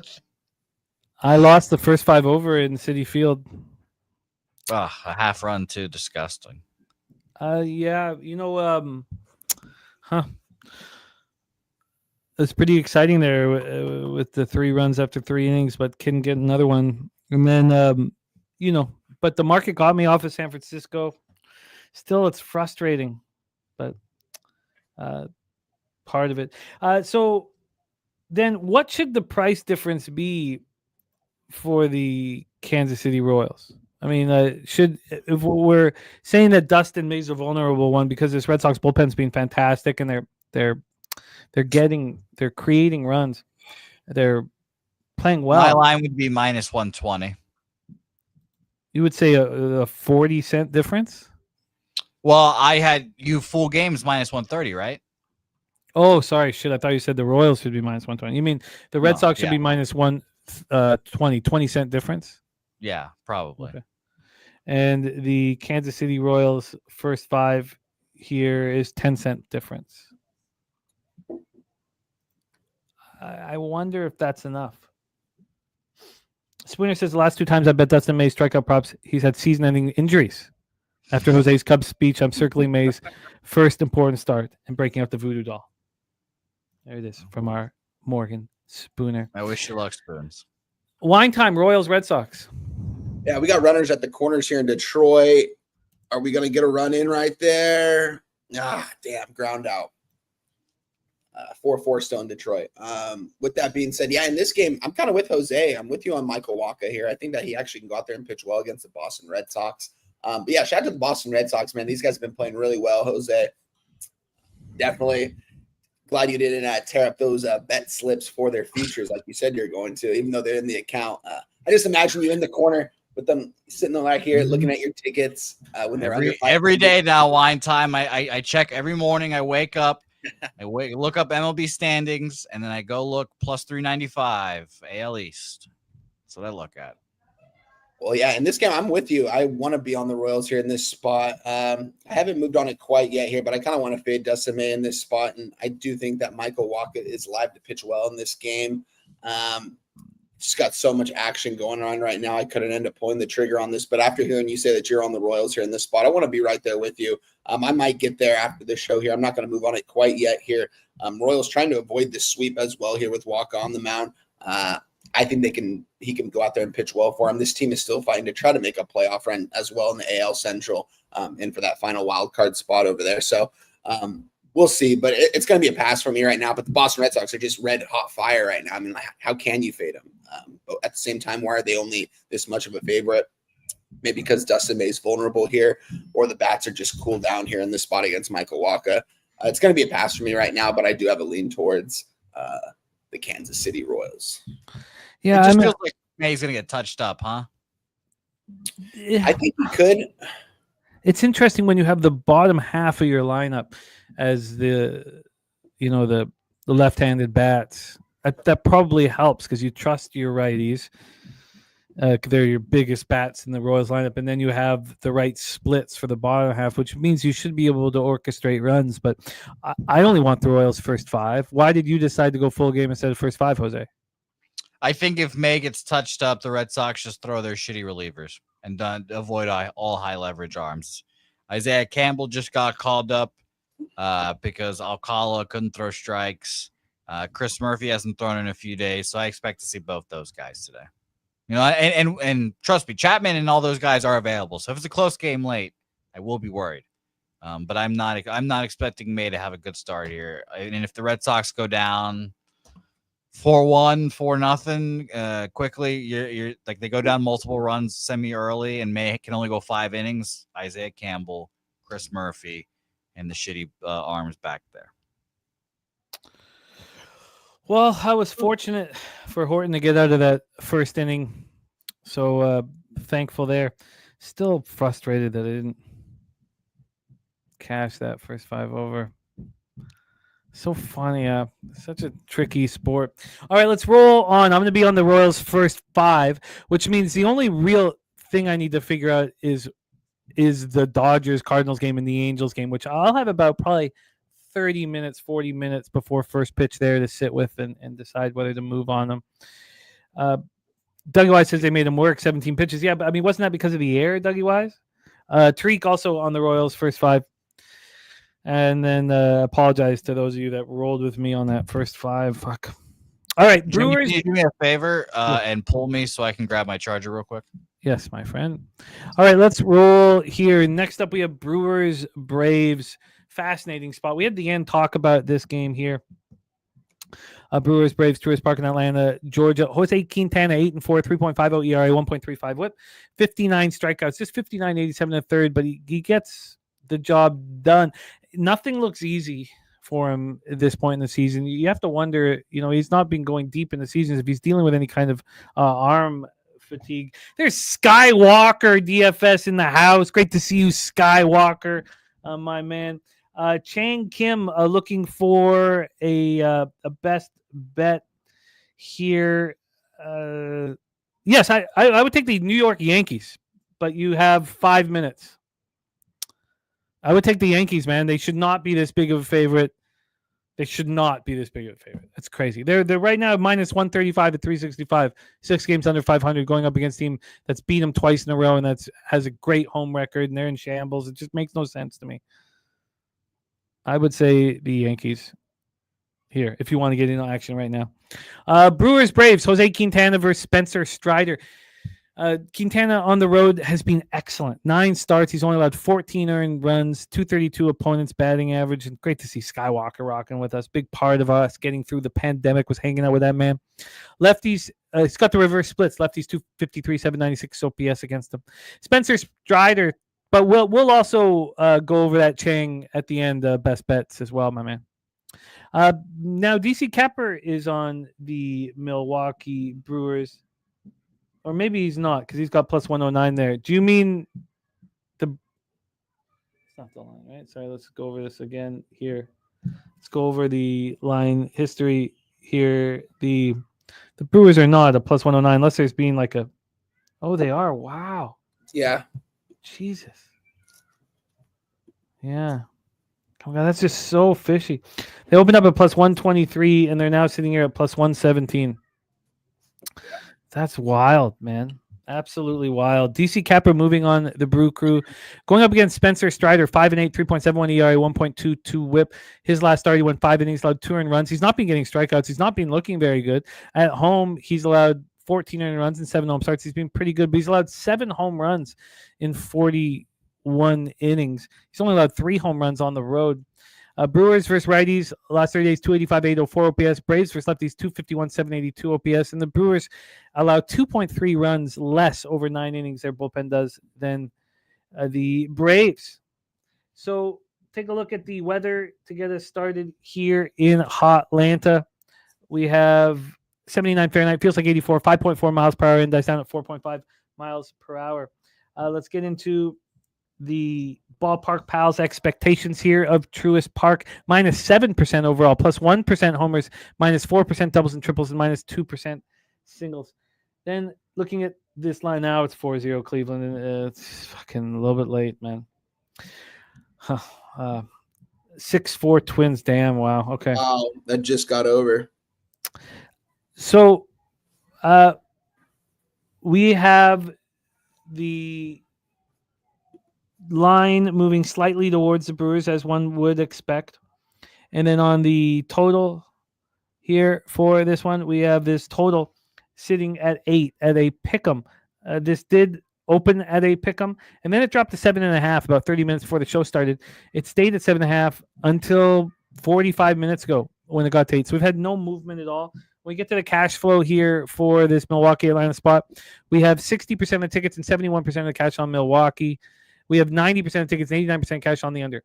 Now, sort of like the Jays, I do not want to get in the way of the Brewers. But we talked about how fishy the lines have been. This has to be the fishiest of them all in this series, even though we thought the Brewers should be bigger favorites in other situations here. Why on earth, with a team rolling the way the Brewers are rolling, could they possibly be this big of a dog in this situation? I thought the line was moving back. It is a little bit, but not as much as I thought. Take it away for us. Wine time, Brewers, Braves. Yeah, I'm not going to get in the way of the Brewers either. This definitely looks very fishy, but I mean, the line also looked pretty fishy yesterday. But here, the Brewers at a +117 right now. I know Spencer Strider's on the mound for the Braves, but this Braves team doesn't want to win. The Brewers only want to just continue to win and try to get that first round bye in the playoffs, get that number 1 seed. To set themselves up for success. And this team they're rocking and rolling right now, man. I'm not going to get in the way of them, but at the same time, Jim, it's just not in my jurisdiction to take a team that the hottest team in baseball right now as an underdog against one of the worst teams in baseball. I mean, the Atlanta Braves are 17, 18 games under 500 right now. This is an Atlanta Braves spot, but I just can't do it. I'm not going to get in the way of the Milwaukee Brewers here in this spot. Same time, I can't back the Brewers. It just wouldn't make sense to. It doesn't correlate enough for me to back them as a dog as well of baseball as they've been playing. It just doesn't make a lot of sense to me. It's a Braves or pass for me, Jim. I'm not going to move on the Brewers here, but I'm not going to move on the Braves either. It's going to be a hard pass, but I wouldn't be surprised to see the Braves win this ball game. I mean, if we were looking at it in an unbiased standpoint, we would be on the Braves. I'd be on the Braves, but look, you guys know I only have futures on one baseball team, and they're the Milwaukee Brewers, and I just. It was like me, Jim, when I had futures on the Jays to win the division. I just didn't really. I could have bet them nonstop after that. And I just didn't because I don't know why I didn't either when they're on that crazy win streak, and it just seemed a little bit too good to be true. Some of those numbers, and that's what we're seeing now with the Milwaukee Brewers. So we definitely should have been on them, but at this point, do we get on them now? I don't think so. I'm not going to back the Brewers here. This is a Brave spot right here. It's a clear-cut market is telling us, the books are telling us that the Atlanta Braves are alive here in this spot. Wager Detective is a good point, too. They're off to New York to play the Mets after this. God. Do they play tomorrow or do they have a day off? Let me check that. The Brewers have a day off tomorrow. Okay. Yeah, they've got a day off tomorrow. There's only a 4-game card tomorrow, guys. Don't worry. We got NFL and CFL and WNBA. We're locked and loaded. Jose, Milwaukee, Atlanta here. I mean, I guess, honestly, I should bet Atlanta here. This is the inverse situation from earlier. The Rangers, Yankees. Maybe I like rooting against the Yankees, so it's not a future. But this is the minus 130. Why are they minus 130? The whole question. I think the Atlanta Braves win this game. I'm going to be on the Atlanta Braves full game money line, minus 127 for me. Oh, Spooner, you're absolutely right. It's, and I said it right off. I said, I talked about the bias. I'm completely biased. This is a must bet for Atlanta. Sorry, Jose, what did you lock in? Atlanta money line minus 127. Yeah, Spoon. Perfectly said. Yeah, but I did say that, Spooner. I did say that I'm biased. I said the futures. I said it all. The Braves they should be bet here. I almost said must, and I switched it to should. I also feel like, though, Jose, this feels a little different than the Yankees. I feel like the Braves should be bet on the minus one line, honestly. But the reason why I didn't do it on the Yankees was because they were the road team, and I know that's where people want to do it. But the books have that in, like, there's no risk reward on the minus one unless you're betting the home team. I've talked about that before, that you only get that reward if I over at 365, the Yankees minus one were plus 100, and I could have got better offshore, but it's just they were minus 130, minus 130 on the money line and plus 130 on the run line. Here you get a nice plus money spot. I think the Braves should be bet on the minus one line, but again, you're right. With the day off tomorrow, you have this big bullpen advantage. Maybe instead the Braves should be bet first five. Focus on Quintana. Focus on, Strider pitching at a very high level, which is nerve-wracking. What's the first five line? Minus 140 if it's minus 130 full game? I mean, that would fall in the line of the Kansas City Royals. So let's just check it out. So here at 365, the Braves are minus 130, and first five they're minus 150. Oh, wow. Yeah. But then, I mean, is there any? I have to take the Braves first five minus a half. But why wouldn't safe. You? But why wouldn't you? Wouldn't I? Sorry. I think I just need. I have some doubts about Spencer Strider, if I'm being honest. I faded him at the Bristol Motor Speedway game. And by the way, fuck MLB baseball for that, man. That was so annoying. Having the game start and then stop, the whole thing. That was dumb. But so I have my doubts about Spencer Strider, but the full game line is the line I find to be, especially fishy. Full game I was expecting minus 120. Maybe even considering the Brewers to be favored, but I think that minus 150 line is kind of where I was. I expected minus 140, but the fact that it's 10 cents more expensive makes me think the Braves do end up rolling first five. But I'm on full game because I think that full game line is also fishy. What would you, if you were going to take the Braves one time, would you be looking at a more expensive first five, which would force you to take them minus a half, or would you be looking for Braves full game? I'd only be looking for Braves full game here in this spot. Let me see what number I can get on this first five here. And base hit Trent Grisham. Here we go. Oh, wow. Braves are a minus one. That's crazy. Laying the half run plus 100 right now here. Their team totals over 2.5 plus 130. I'm not gonna trust them to be up by a run in the fifth inning here. You guys know me. I'm not a first five type of bettor. The only times I've moved on first five is usually with you guys on certain lines like this, but I'm not going to end up doing it. It would be Braves full game for me, even though it's kind of indicating that Strider's the one that's going to pitch better than Quintana. Maybe the bullpen might be vulnerable for the Braves here, but it's tough. It's a tricky one. It's a fishy spot for sure. It's definitely seems like a Braves or pass spot, whether you're on the first five or full game. I think I would just move on the full game because it's a little more affordable. But at the same time, I might even move on the minus one if I was going to move on the Braves here. Because minus 125 ain't too expensive for the Braves. I would do full game though, to answer your question. You don't think that 20-cent difference in price is?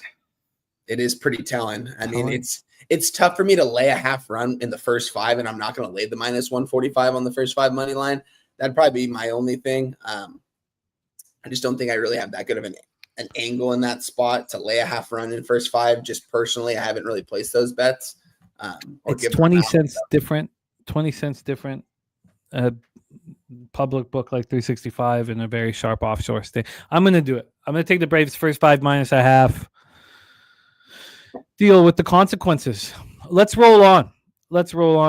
George Kirby was getting hit for a few starts, and then he looked very, very good again against the Rangers team in Seattle. Now he has consecutive home starts. The issue here, or the tricky spot for me, is Jonathan Cannon, a pitcher who I've liked, has been getting lit up and smoked. He allowed 6 earned runs in his last start. He's not looked good since the All-Star break. He allowed 34 earned runs in 9 starts. He's in 11 games on the road. He's allowed 10 of his 16 home runs on the road. Opponents hitting 272 against him on the road. And lefties are, you could even say annihilating him at this point. 290 with an 886 OPS. Who do the Seattle Mariners now have lefties? They have, of course, Cal Raleigh will switch. Naylor, Polanco's a switchy as well. And then Canzone, Crawford, and Cole Young, 7, 8, 9. Flank stake play today is the Dodgers on the run line from our guy 9 Legacy. Jerry Davis is fading the corner of taint and spreadsheet here with the Brewers. Mariners on the run line in Justin's pocket. So let's take a look at this line history. Let's take a look at the weather as well. Weather-wise in Seattle, we have Brizzy and Justin McKelvey joining us here shortly for WNBA. 1 game on the card. 67 Fahrenheit, feels like 66. It is warmer on the West Coast right now. 10.7 miles per hour to left center, dies down at 8.9 miles per hour. We get into the line history here. We have a total at 7.5, minus 107 to the over. This opened up minus 105 to the over. Has AM moved on? He's on the over 7.5. Projected 8.1. Wow. Let's get into the money line for this one. From a money line standpoint, we have the Mariners at minus 251. They opened up at minus 249. And then, it's a huge, huge favorite line. When we get to and the White Sox are playing pretty good baseball right now. 80% of tickets, 86% of cash on the Mariners. They're not moving it to minus 270 or minus 280.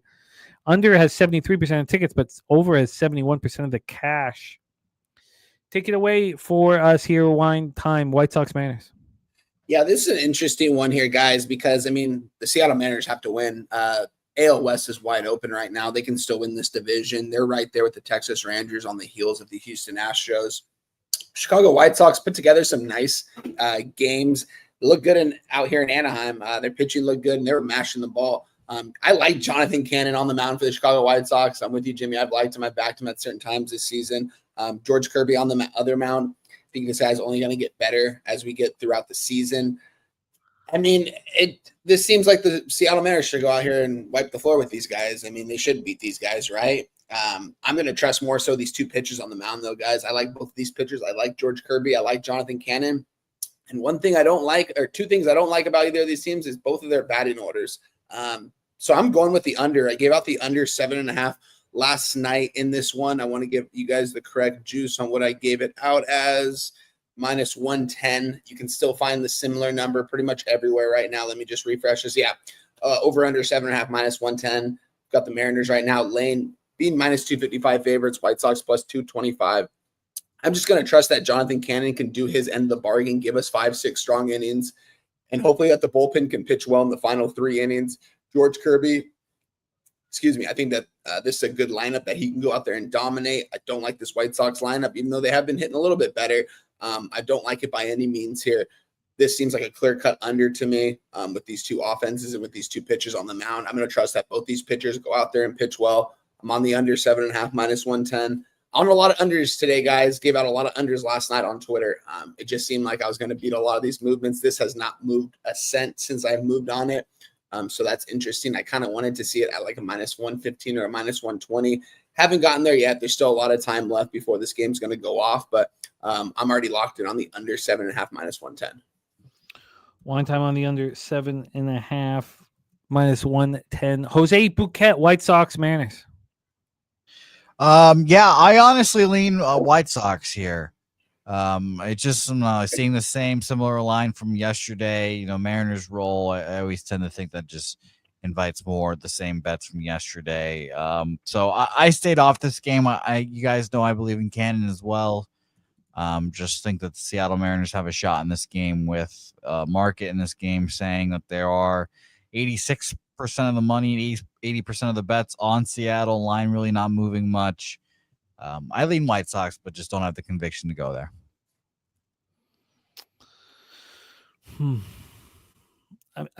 Cannon's just been such a wild card of late that it's hard for me to, because I think that Springer shuts down the White Sox. I think he's going to start shoving.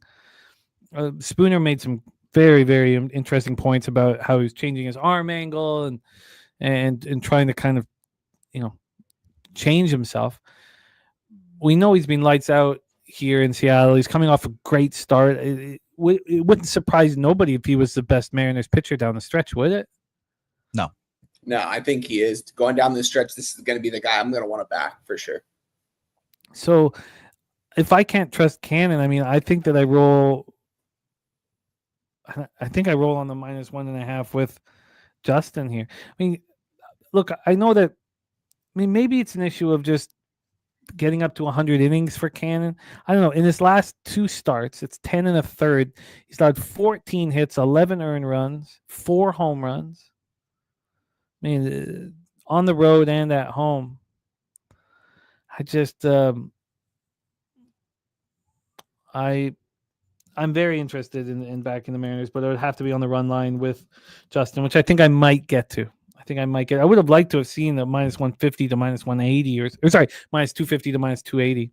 Let's talk about our final spot here on the board. And Nestor Cortez making his San Diego Padre debut. Picked up from the Brewers last week at the deadline. And he had 4 rehab starts in July and 18 innings. He pitched very good. 93 pitches in his final rehab outing. A 1 ERA, a 0.72 whip, 18 strikeouts, and 3 walks. But it wasn't good enough for the Brewers, who are shrewd assessors of talent. So Nestor Cortez here pitching, going up against Anthony Disclafani. Disclafani was sometimes useful in the, Oracle in San Francisco, but he's a very vulnerable starting pitcher for a Diamondbacks team that isn't trying. Lefties destroy him. Righties have a ton of power against them. The Padres versus righties 263, 732 OPS. Diamondbacks versus lefties is 246, 694. And then the Padres bullpen, best in baseball over the course of the season, best in baseball over the last 30 days. Diamondbacks bullpen not strong and not to be trusted. Let's take a look at the line history and then hand this over. This is our final spot on the card before we get into WNBA with Brizzy and Justin. We have the Padres at minus 142. They opened up at minus 139, so 3 cents of movement towards the San Diego Padres. And then on the total here, we have a 9.5, a minus 112 to the under. This opened up 9.5 minus 110 to the under. A very interesting spot. Cash flow wise for our final spot on the board, we have 74% of the tickets on Arizona and 95% of the cash. And do they really just see Cortez as a gas can? Which I get, but still, 95% of the cash on Arizona. I feel like I'm not reading that right. 63% of tickets, 76% cash on the over. Wine Time Sports, our last game on the board. Was that a home run there for Minnesota? Wow, 8-4 Minnesota right now. They are piling it on out there. There's a reason why we had that high total, man. Crazy. I think Troy Torrance actually said he was going right back to the Twins today too. So shout out to him because he got some nice plus money there, if I remember correctly. Yeah, this is gonna be an interesting game, guys. I backed the Diamondbacks in both games this series. I got cash with them in the first game at some slight plus money. Lost with them at plus money yesterday. Lourdes Gurriel coming up and hitting that 103-mile-per-hour fastball, just way out of the ballpark to tie the ball game. Man, that got me hyped up because I was on the Diamondbacks from plus 120. Couldn't get anything going in that bottom of the 10th, and then just pretty much blew it. Shout out to them, but I think I want to be on the Diamondbacks once again here. I know it's kind of crazy to say because this Padres team is rocking and rolling right now. When you look at the San Diego Padres team, man, I mean, it's one of the deepest lineups you'll see in all of baseball. It's just absolutely crazy what they do with their payroll every single year. I don't know how they afford it. Makes absolute zero sense to me how they just bring in all these guys and pay them a buttload of money, and they still cannot ever win a World Series. So for me, if I was a Padres fan, it's World Series or bust. With that being said here, I kind of want to be on the Diamondbacks here in this spot. I like Adam DeSclafani a little bit. I've liked him at times this season. This is a tough Padres order, though. So as of right now, I'm going to end up staying away from this game. This might be one of the games I move on last minute. I'm going to have to wait to see what the market does because this game doesn't start until 6:40 my time. So we have still almost pretty much 7 hours until this game. No lineups have been posted. I want to see what the market does here, see if it does move towards the Diamondbacks, which I do think it will. We're currently sitting right now at let me just pull this up really quick. Currently sitting at a San Diego Padres lane minus 145. Diamondbacks plus 132 right now. I don't know. I think this is only going to move towards the Diamondbacks. This is probably going to get down to a plus 125 or a plus 120, but I'm going to wait to see what the market does. The team total for the Padres in this one is 5.5. So interesting enough, and we're seeing a total at 9.5. There's going to be a lot of runs scored in this one. What offense could probably score more runs here? As of right now, it's going to be a pass, but I have a big lean towards the Diamondbacks at some plus money. Wow, this just throws me for such a loop. I mean, look, I don't trust Cortez. He's pitching for his career, but I wonder if I think DeSclafani's just a gas can. I think he's terrible. Jose Bouquet, Padres Diamondbacks. Yeah, I had nothing official. I leaned over. I mean, like you guys have mentioned, both these pitchers are kind of questionable at best. I was shocked to see the Padres trade for Nestor Cortez. I honestly couldn't tell you why, but I'm fascinated to see they picked Nestor Cortez over JP Sears. Probably because I guess JP Sears had options and Nestor probably doesn't, but I'm fascinated to see how he does. I have no action on the game, but I definitely leaned over. God. And all the money on the Diamondbacks is very shocking too. It makes you want to bet the Padres. Makes me want to bet the Padres at least. Yeah, that is an obscene amount of money on the Diamondbacks. I'm pretty shocked at that. I don't know who's coming in and hitting these guys hard right now. Jimmy, do you still have action? Yeah, but I haven't looked at it in a long time. Yeah. We do have the ribeye play of the day from Mikey Money, which we will touch on here shortly. But yes, you want to hear? I'd be interested to see what they have on this one as well. Yeah, no, that's a good point. I'd be interested to see this as well. Here we go. We have because I feels like it's going to be 50-50 on action would be my guess. 58% of the tickets on the Padres and 89% of the cash on the Padres. Huh? Well. Yeah, it's tough. I stay off. I leaned over though. It is a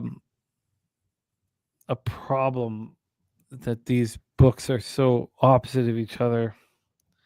Doesn't make anything easy. Look, I kind of have this respect here for all this money that's come in on Arizona. Jerry Davis saying 3.8x ERA and a 1.23. I have a 1.29 whip, but yeah, no. Look, my issues with DeSclafani is vividness. It is vividness. It's not statistical, really. But look, lefties are hitting 286 with an 847 OPS against them. Righties 238, 35. This is something I would like to fade, but I'm not sure. Let's give a big shout out to Mikey Money here. Ribeye play of the day in business. Marcelo Zuna. It's been a while since we've had the ribeye play of the day from our guy Mikey Money. Great to have him in the chat.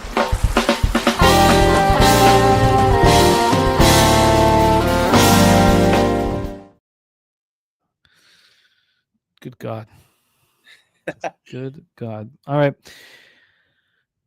Maybe it's just such I mean, this is also an over an over for LJ with these two pitchers with very pedestrian numbers. I mean, we have, like you said, we have a lot of time to study it. All right, let's roll through action here and then talk about a best bet that isn't in play. I did give out the Yankees, but I think the Braves are right there, and the Braves' first 5 are right there as well. We are top of the second, 0-0 in Yankees Rangers, and I may be moving on those 2 LA games. But let's do a review of action here. I lost the first 5 over 4 in Cleveland, New York. I have a chance to catch the first 3 under 2 at Wrigley. I have a chance there. I'm on the Yankees. I doubled up on the Athletics. So, okay. So, I should have said that, as the Athletics is the A's is probably the best bet on the board. I should have said that. I was just too caught up here. Jermaine says Nestor Cortez was trash before the injury. No doubt about it. Trash. Absolutely. He also was fat and a fucking loser. He was hitting the town a bunch, apparently. Now maybe getting traded around. We'll shoot his ass up and give him some motivation. Who knows? Royals first 5, Braves first 5 -0.5. I might move on the Mariners run line, and then I want to study this Padres Diamondbacks game a little bit more.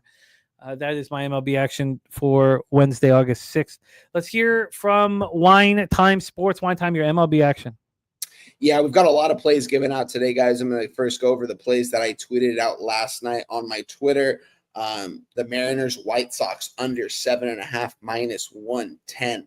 The Cleveland Guardians Mets under 8 -110. The Anaheim Angels money line plus 100. Giants Pirates under 8 -120. Orioles Phillies under 8.5 -120. We're about 2 outs away from cashing this one. It looked like it was going to be a big sweat at one point in that 4th or 5th inning when we had a lot of runs scored. We're just 2 outs away. We got to cash it right here, though, guys. My added plays, I added a whole lot of plays today, guys. We have a loaded card today. This is probably one of the busiest days we have of the year for me on my card. We are on the Cubs Reds over 7.5 plus 100. Not looking too good. It's a 0-0 ball game. Hopefully Jim gets that. There's 2 runners on. Oh, okay. There's 2 runners on, none out. I'm very nervous. My bad. I'll stop talking on that one. Very nervous. Tigers team total over 4.5 -120. We're just 1 run away from that, guys. We've got 4 innings to do it. I hope they can do it. If they don't do it, that's just a bad beat right there. And we are also added the Miami Marlins money line -115. Love that play today, honestly, guys. That was out of all the plays I added. I think that was my favorite one. Wasn't able to. I was off screen for that Athletics Nationals game. I do want to touch on it though, Jim, because I know how heavy you are on this ball game. I'm with you. I want to move on the Athletics in some sort of way here today. I haven't moved on them quite yet here. I think maybe it's going to be the team total I move on, though. I think they're going to be able to hit this guy. I think the Nationals have already thrown in the towel. I've liked backing Springs at times this season. Him and Sears, man, in that pitcher notation, I swear I've been backing them in certain games, and they just cash for me. So shout out to them. I'm close to moving on either a -1 for them or their team total over. I'm not going to do it quite yet, but I'm definitely looking at that. Another game I was looking at was the Atlanta Braves here with you guys. I know you guys moved on them first 5, I believe. I'm looking at them full game here. Still got a couple things I want to go over in that ball game.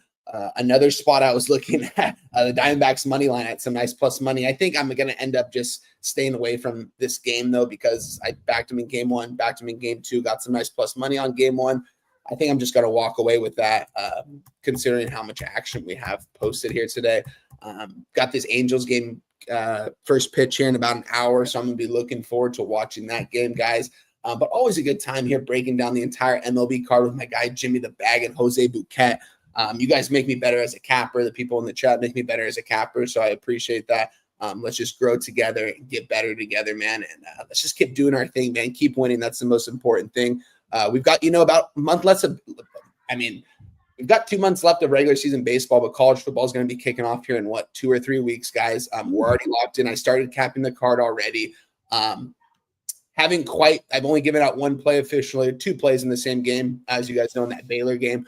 There's a lot of spots I'm looking at. I finished all the Power 4 conferences. Still have to go over Notre Dame, so that is a big team that I have to do here still. That's going to take me a little bit more time than a regular team as well. But we're going to be capping the week 0 and week 1 card this week. So I'm going to be posting my plays, guys. I'll probably be texting both these guys on screen on what I'm going to take here because we're going to beat these lines just like we did in that Baylor game. And I'm excited to talk college football with you guys, but we still got baseball for a couple more weeks. So let's continue to just keep winning, guys. And I appreciate you guys as always. Good luck to everyone on their action today. Love you guys. Have a good day.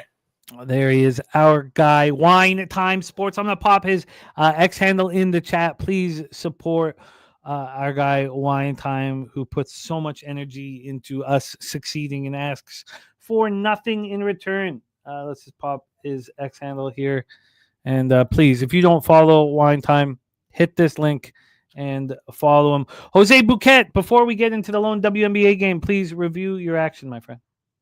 Yeah, I'm on Miami Marlins first 5, -125. Shout out to Jansen Junk.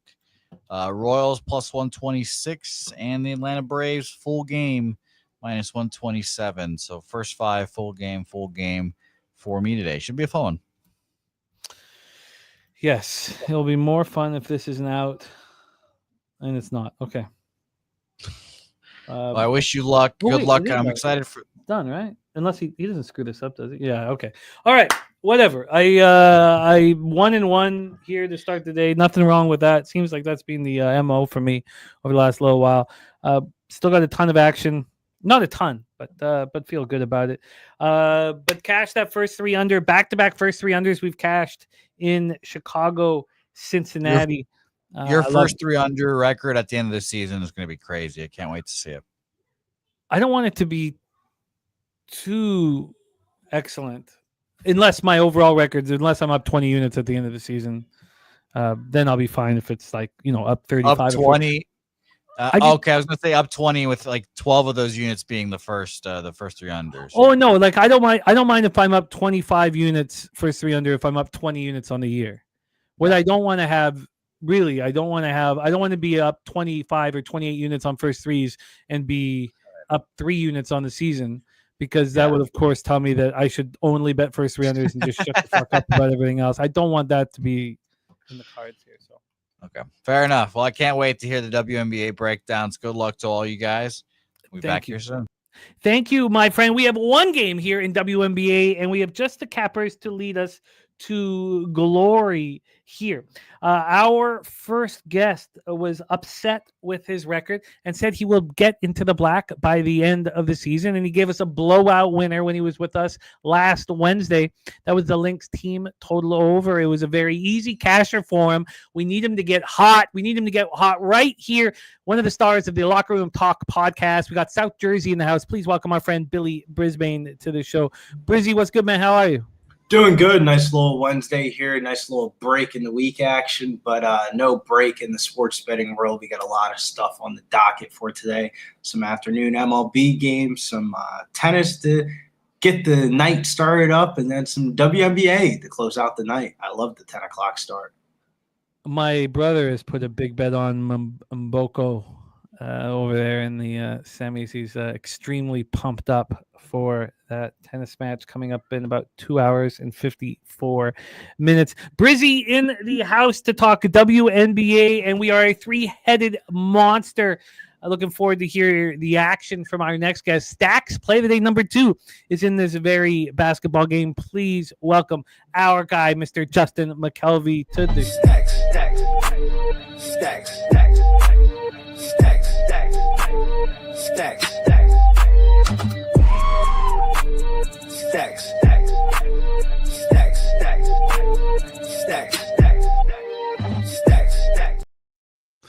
Justin, my man, how are you? Not bad. How are you? Brizzy. What up, Stacks? How you doing? Not bad. I ain't got no complaints.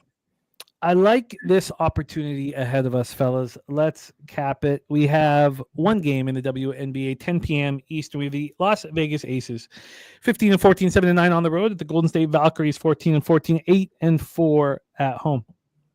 These teams just met in Las Vegas, and Las Vegas pulverized them. It was a 101-77 victory for the Aces. They needed to bounce back off that horrific loss that they had against the Lynx, and they bounced back. It was the Jewel Lloyd show, and she looked 7 threes in that game. She came off the bench and was spectacular. She was a plus 36, put up 27 points, was dominant. It was 27-14 after the first quarter. It was 50-25 at halftime. So they completely destroyed the Valkyries, who, of course, are dealing with some injury issues and don't look nearly as strong. Generally speaking, when a team gets destroyed, we want to back them in the next game. That game was on Sunday. They've been sitting in that loss now for a few days. Let's take a look at the line history and the cash flow, and then hand it over to our experts. Line history-wise here for this one. Total-wise, we'll start with the total, as we have coin leaning to the under 158.5. We also have AM on the under 158.5. He has projected 155.6 points in this one. We're down to a 158. This opened up at 159. It dropped to 158, got back to 159. Now it's at 158. So we've dropped 1 point on the total from a point spread side of things. All right, let me move over here. From a point spread side of things, we have Golden State plus 5.5. They opened up plus 5.5 at -111. It went to 5. Now we're back at 5.5, 2-point move towards them. If you look at the books that came out yesterday afternoon or earlier, they did have this open up as a 6.5, which is given a full point move towards the Valkyries. Looking around here, I'm told you guys that Golden State's plus 5.5. They are plus 5.5 with a lot of books, but I am looking at some 5s. And surprisingly, even a 4.5 is on the board as well. So line moving towards Golden State after getting blown out in the last one. Take a look at the cash flow for this spot. We have 60% of the tickets and 73% of the cash on Golden State. 63% of tickets and 85% of cash on the under. Sorry, I did not. That is not an updated. That's not updated here. Did I not send that to Jose? Sorry, I thought I did. I did go 1-3 yesterday. So the updated WNBA record here, I didn't send it to him. That was all my fault. Maybe I was just upset. That was my fault. 1-3 yesterday. So I'm 47-49 after yesterday. So that my record is worse than it looks there on camera. All right, let's roll here. Brizzy, welcome back to the show. After we hear your action, we will hear Stacks play today number 2. Brizzy, take it away. Yeah, even though this is going to be the 4th meeting this season and the 2nd time in the last 4 days, this meeting I think is going to play out a lot different from the last one that we saw. The Aces tied a franchise record with 18 3-pointers, while their bench outscored Golden State 25-2 in the first half of that game and 50-31 for the full game. It was one of the Aces' best games this season after getting embarrassed by the Lynx the game before. The new lineup for the Aces have been pretty well versus non-Minnesota opponents. They've gone 6-1 in their last 9 games. Golden State's gone 4-2 since Thornton's been out for the season outside the All-Star break. But they've failed to cover their team total in half their games. They've only had 2 games with 77 points. Only 1 game out, which was their first game outside the break, that they scored 86 points. They're more than live to win this game outright from their home crowd. It's just, I think this game is going to be a dogfight. I think this game goes under the total. The first 3 meetings have eclipsed 175.5. So the book's having this one under 160. That tells you everything you need to know. 8-4 straight up at home this year is the Golden State Valkyries. I like the under 157.5 -115. You can find 158 at Caesar Sportsbook. I lean towards Golden State on the spread and the money line. And I like the Las Vegas Aces team total under 82.5. minus 122. I'm stuck on either the Aces team total under or the under for the full game. Well, let's see if our guy Justin McCelvy with the Stacks Playday number 2 can lead you towards one of those two bets if you don't want to move on both of them. Justin McCelvy, take it away. Your play of the day number 2. Going second is crazy. Like he just really just copy and pasted everything I was going to say. So I'll start off with Stacks Play Today. Number 2 is the Aces team total under 82.5. Got that at minus 115. But if it's at 81 currently now, that's cool too. So best number, but I got it at when I posted this morning under 82.5 for the Aces, minus 115. And my logic outside of what Bridgie said was that coach for Golden State, Natalie Nakase, I think that's how you say her name. He is a defensive coach. Like this team is second in the league in defense. And the last 4 times that the Valkyries gave up 90 plus, they held the team to under 79. Like Nakase giving up 100 to this team the previous game, she's going to implement defense.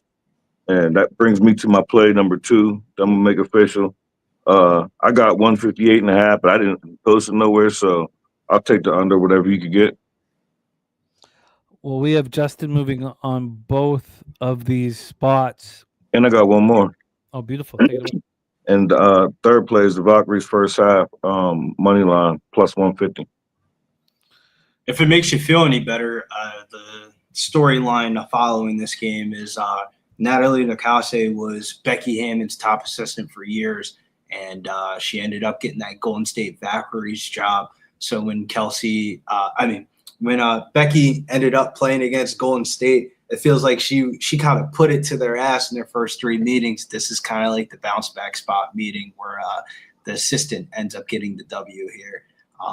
The first game of the season that they played against each other, the Aces were double-digit favorites. They ended up losing outright at Golden State. And then the last 2 meetings have been in Las Vegas, with Vegas winning a very close one. I believe the second game went into overtime, 104-102. And then the last meeting was just an ass whooping. It seems like Golden State should bounce back. I think that last game was an outlier, and I was on the Aces that game. They had just come off of getting drilled by the Lynx by like 50.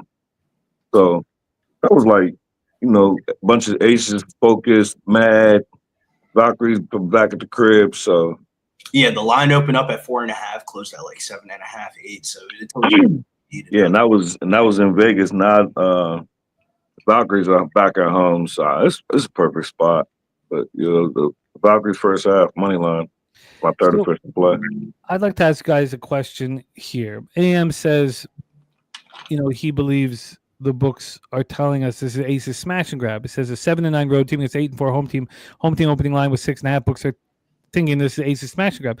The issue here is all based on injuries to me. Zandalicini is out, a huge piece off the bench. Their leading scorer, Kayla Thornton, done for the season. And Tiffany Hayes is questionable. Those are the 2 leading scorers. And I guess you could say Rupert is maybe a more important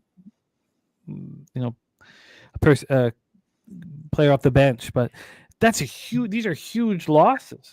And so I'll ask you first, Justin, because you are moving on the Valkyries first half money line, which I will line shop for you. And you got the under 158.5 minus 110 still available in a bunch of books. Does that not concern you at all? No, not back at home. Not really. Not with the Valkyries team. It's already an expansion team in the first place, and I just trust the coach. Like, I follow this team for some reason. They're not my team now. I just follow them real close just because they're expansion. So I just think whoever's going to be on there, she's going to have the troops ready, especially to come out. That's why I'm not on the full game. Maybe this is like first half Valkyries, second half Ace. I don't know about the full game, but to come out hot. I'm nervous about that shit. I mean, if you look at their production in replacement, Rupert had 17 points, 8 rebounds. Letitia, Amir had 14 points and 9 rebounds, followed by Carly Lette, who's a rookie with 14 points, and Kalia Charles had 13 points and 6 rebounds. I don't think they get that same exact production again, and that's why I really like the under. Like, there's multiple ways this game goes under. The Aces via blowout, this game goes under. If Golden State wins this game, it's probably because they're playing fucking defense. I don't think they're going to let the Aces hang up 100 points on them again. And if you look at the personnel from the Valkyries, I mean, offensively, outside of the break, they've been going under their team total left and right outside the break. So it's kind of one of those where, like, final score of this game could be like 78-72, and people be pissed as fuck that they took Golden State on the spread. This is a interesting one. Brizzy, what are you making official then here for us? Under 157 on FanDuel. You can find 158 at Caesar Sportsbook. 158.5 offshores widely available right now as well, so I can give you that. Yeah, I like the under in this game. I mean, if you look at the first 3 meetings, all 3 meetings have gone over 175.5, and they literally just played a couple days ago. Usually when those situations happen, the sports books usually just copy and paste the numbers from the last game. They ain't copy and pasting the fucking total. The total's down. Like, the total is telling you everything you need to know about this game. I feel like it got lined under -160. Sports bettors are still taking the under. Even with the steam, they're still taking the under. I don't think Asia Wilson's is going to smash in every basketball game. She had 16 and 14 rebounds in her first 2 meetings against the Valkyries. She's averaging 15 rebounds per game against them. The Valkyries allow the 6th most defensive rebounds and give up the 3rd most second chance points per game to opposing teams. Valkyries, one of the slowest paced teams in the WNBA, second to last, and Aces bottom of the WNBA as well. I mean, there's just a lot of ways this game goes under. And that's funny that you brought up Asia's rebounds, but as of probably like 7 months ago, well, longer than that, it started in football. But I liked her rebounds, but because I'm on the Valkyries first half, I don't bet props on the other team that I got to side with.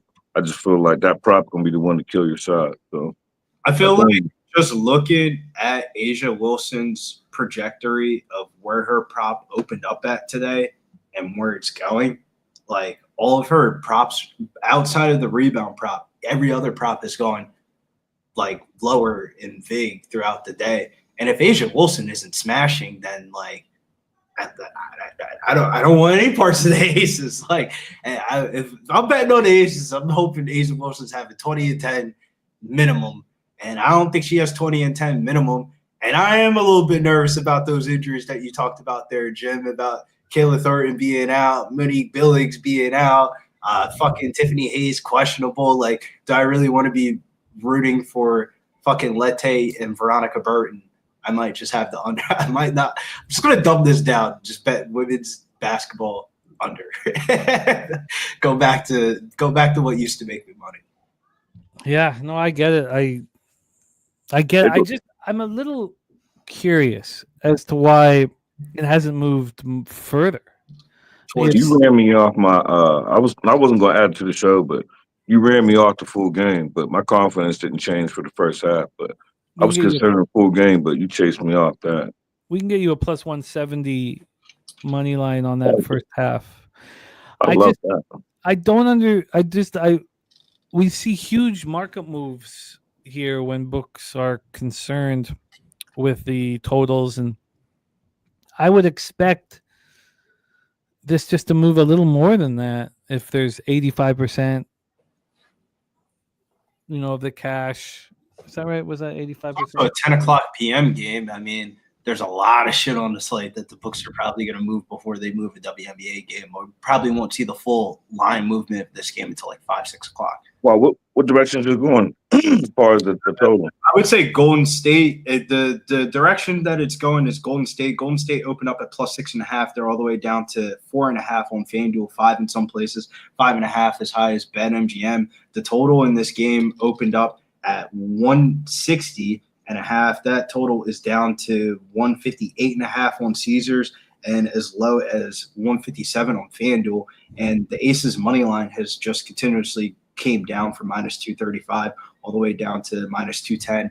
at ESPN Bet. So I would imagine that it's only going to move farther down. Like I could see this Aces line going down to 4.5 minus 190 and 157.5 over under like a couple hours before the game. And depends on if Tiffany Hayes is out, you might see the total go farther down and the Aces go back up to 6.5.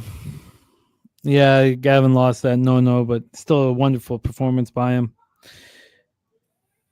I'm gonna sit with. I get what you guys are saying. What I'm looking at here, pretty sharp, at the sharpest book that I consider. This opened up at one. Oh, terrible play here. Opened up 159. It dropped to 158 within 40 minutes, which obviously is a good sign. But then it got back up to 159 right around when the show started. We're back at 158. It is juiced to the over at this point. From an X's nose point, I get it and completely agree with you guys. I'm going to need to sit with it a little longer. But our experts have spoken, both cappers on the under 158.5 minus 110. Stacks play today, number 2 is Aces, team total under 82.5 at minus 115. And then we have the Valkyries first half money line at plus 170 here for Justin Mcelvy. Great work, fellas. And tomorrow, a bigger card. I will be in touch with both of you guys. Justin, tell us a little bit about the 2-3 zone that you do alongside Ramon Scott, as well as our guy, Ronnie Crawford. Tell us a little bit about that over at 20 Picks. Yeah, we are about 4 p.m., between 4 and 4:15 p.m. Eastern. Every day there's WNBA game for the following day. We cap the games. As of recent now, we're going to start giving the best bets on there. But it's me, Ramon Scott, and Ron Crawford.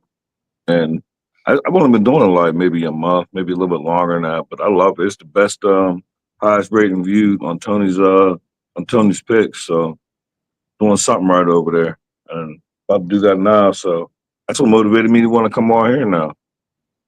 Respect, man. It's WNBA. I don't know. I just like capping it. I like watching it now just to get ahead of the cap. It's not interesting as far as entertainment, but as far as watching certain teams, it makes the cap a lot easier.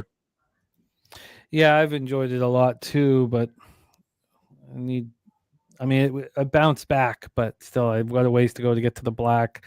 Please support our guy, Justin. It is a 1-0 Texas Rangers lead. 1-0 Rangers Hopefully lead. Sugar had something to do with that. And they already got one at first inning. Oh, that was Haggerty. I'm not sure who hit the double before Haggerty. There we go. Our guy, Justin, hit that link and support our guy, Justin Mcelvy. Justin, thank you so much for making time for us, my friend. Respect. Get that cash, and I'll be in touch, my man. Appreciate it.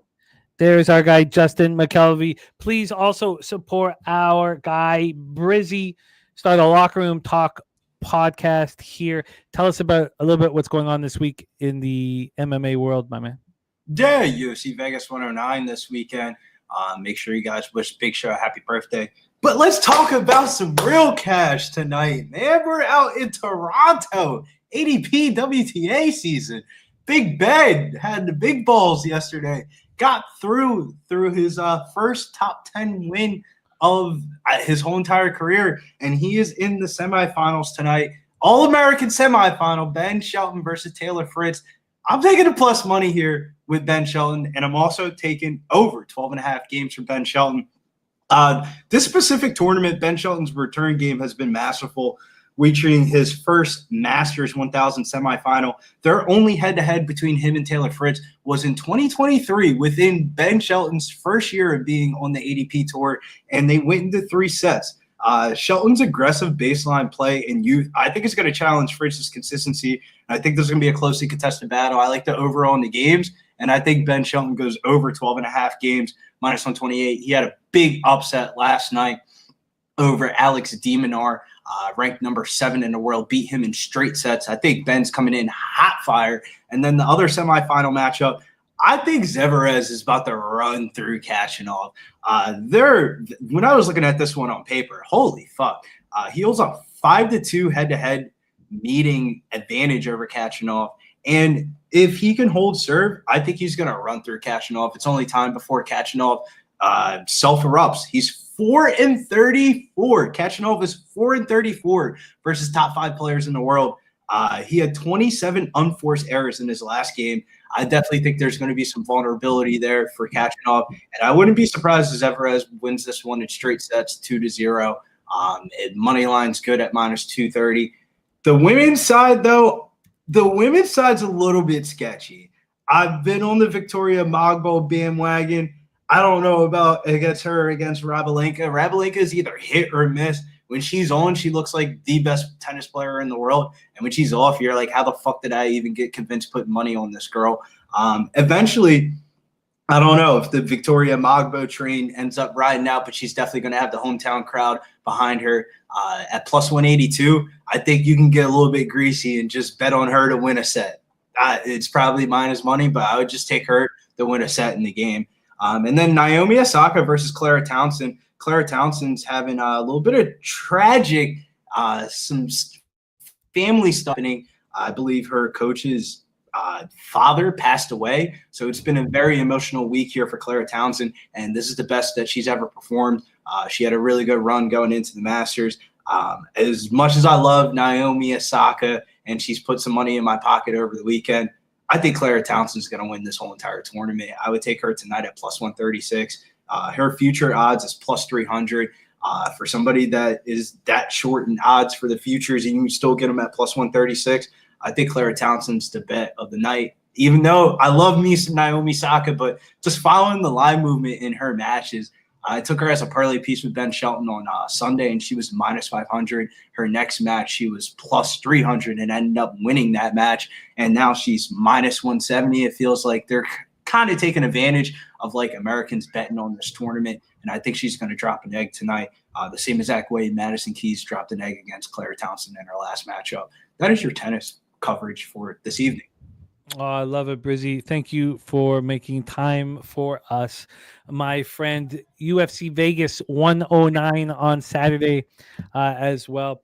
Thank you for your time, Brizzy. I pop getting_bills_ in the chat. Please hit that link and support our guy Brizzy for all that he does for us. Brizzy, thank you, my friend. Any last words for the Capper Sporting Show? Yeah, make sure you guys check out the Locker Room Talk podcast. Quick episode this week. We finished it under 50 minutes, so a lot of content in a very short amount of time. A couple of people on the card that we've had interviews with on the channel in the last couple of weeks. So pretty fun to see them all fight this weekend.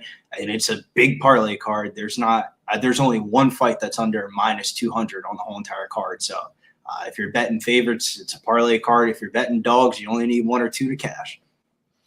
Respect, my man there. He is Billy Brisbane. Let's welcome back Jose and put a bow on today's show. I think I really like the Athletics today, obviously, but they've been hammering in such an enormous way. I think I might lean towards Royals first 5 as the best bet here. I mean, Kate Cavalli, he was such a highly thought of prospect years ago, and maybe he turns it around in this opportunity here in the bigs. It's been a while since we've seen him up here. He's not earned this opportunity, and I want to fade him. But maybe it is the Royals first 5 that is the most appealing, trying to attack Dustin May. That could be it. Royals first 5, I guess, if I was doing one for our guy Chang Kim now. Would be Royals first 5. Jose, your best bet? Good question here. Let me pull up my bets again. Sorry, I wasn't expecting to give a best bet. My bad. I was wondering what you were doing there. Miami Marlins first 5. Marlins first 5. I am saying that the A's enormous offense was an outlier. I mean, nobody's hitting lefties or righties as hard as the A's of late. I mean, I could understand. 16 runs in the last game, but in the 4 games before that, 16 runs. I mean, it's not good enough, but I think it will do it. Let's hear best bets from you guys in the chat. Thank you guys so much for rocking with us. Chris Warren, Justin McKelvey, catching the Giants on the run line, plus 105 in the Guardians under 8. That's wild, Justin. Because those were the spots where, I couldn't understand. I couldn't get past that. A lot of you guys catching with that. Great to see it. Chris Warren also catching with the Orioles under 8. Great job, you guys. Maybe I overthought the early slate, but sitting at 1-1. Now I'm going to need these New York Yankees to do something here. They're now 1-0 after 3. But I'll take a 1-1, honestly. I'm doing a lot of that, but I still feel like we're moving in the right direction. I would be very confident right now if I was right about that total in that Mets game. But thank you guys so much. The Nuke Worker, Chris Warren, I Boop Your Nose, Kodak, Jerry Davis, Redbeard, Mikey Money in the chat, Fat Wally, great to see you. El Dorado Custodian, Jason Meyer, New York Full Game Live, Milwaukee Atlanta under 8, Boston Red Sox run line plus 143, and Athletics full game minus 140 for Jason Meyer.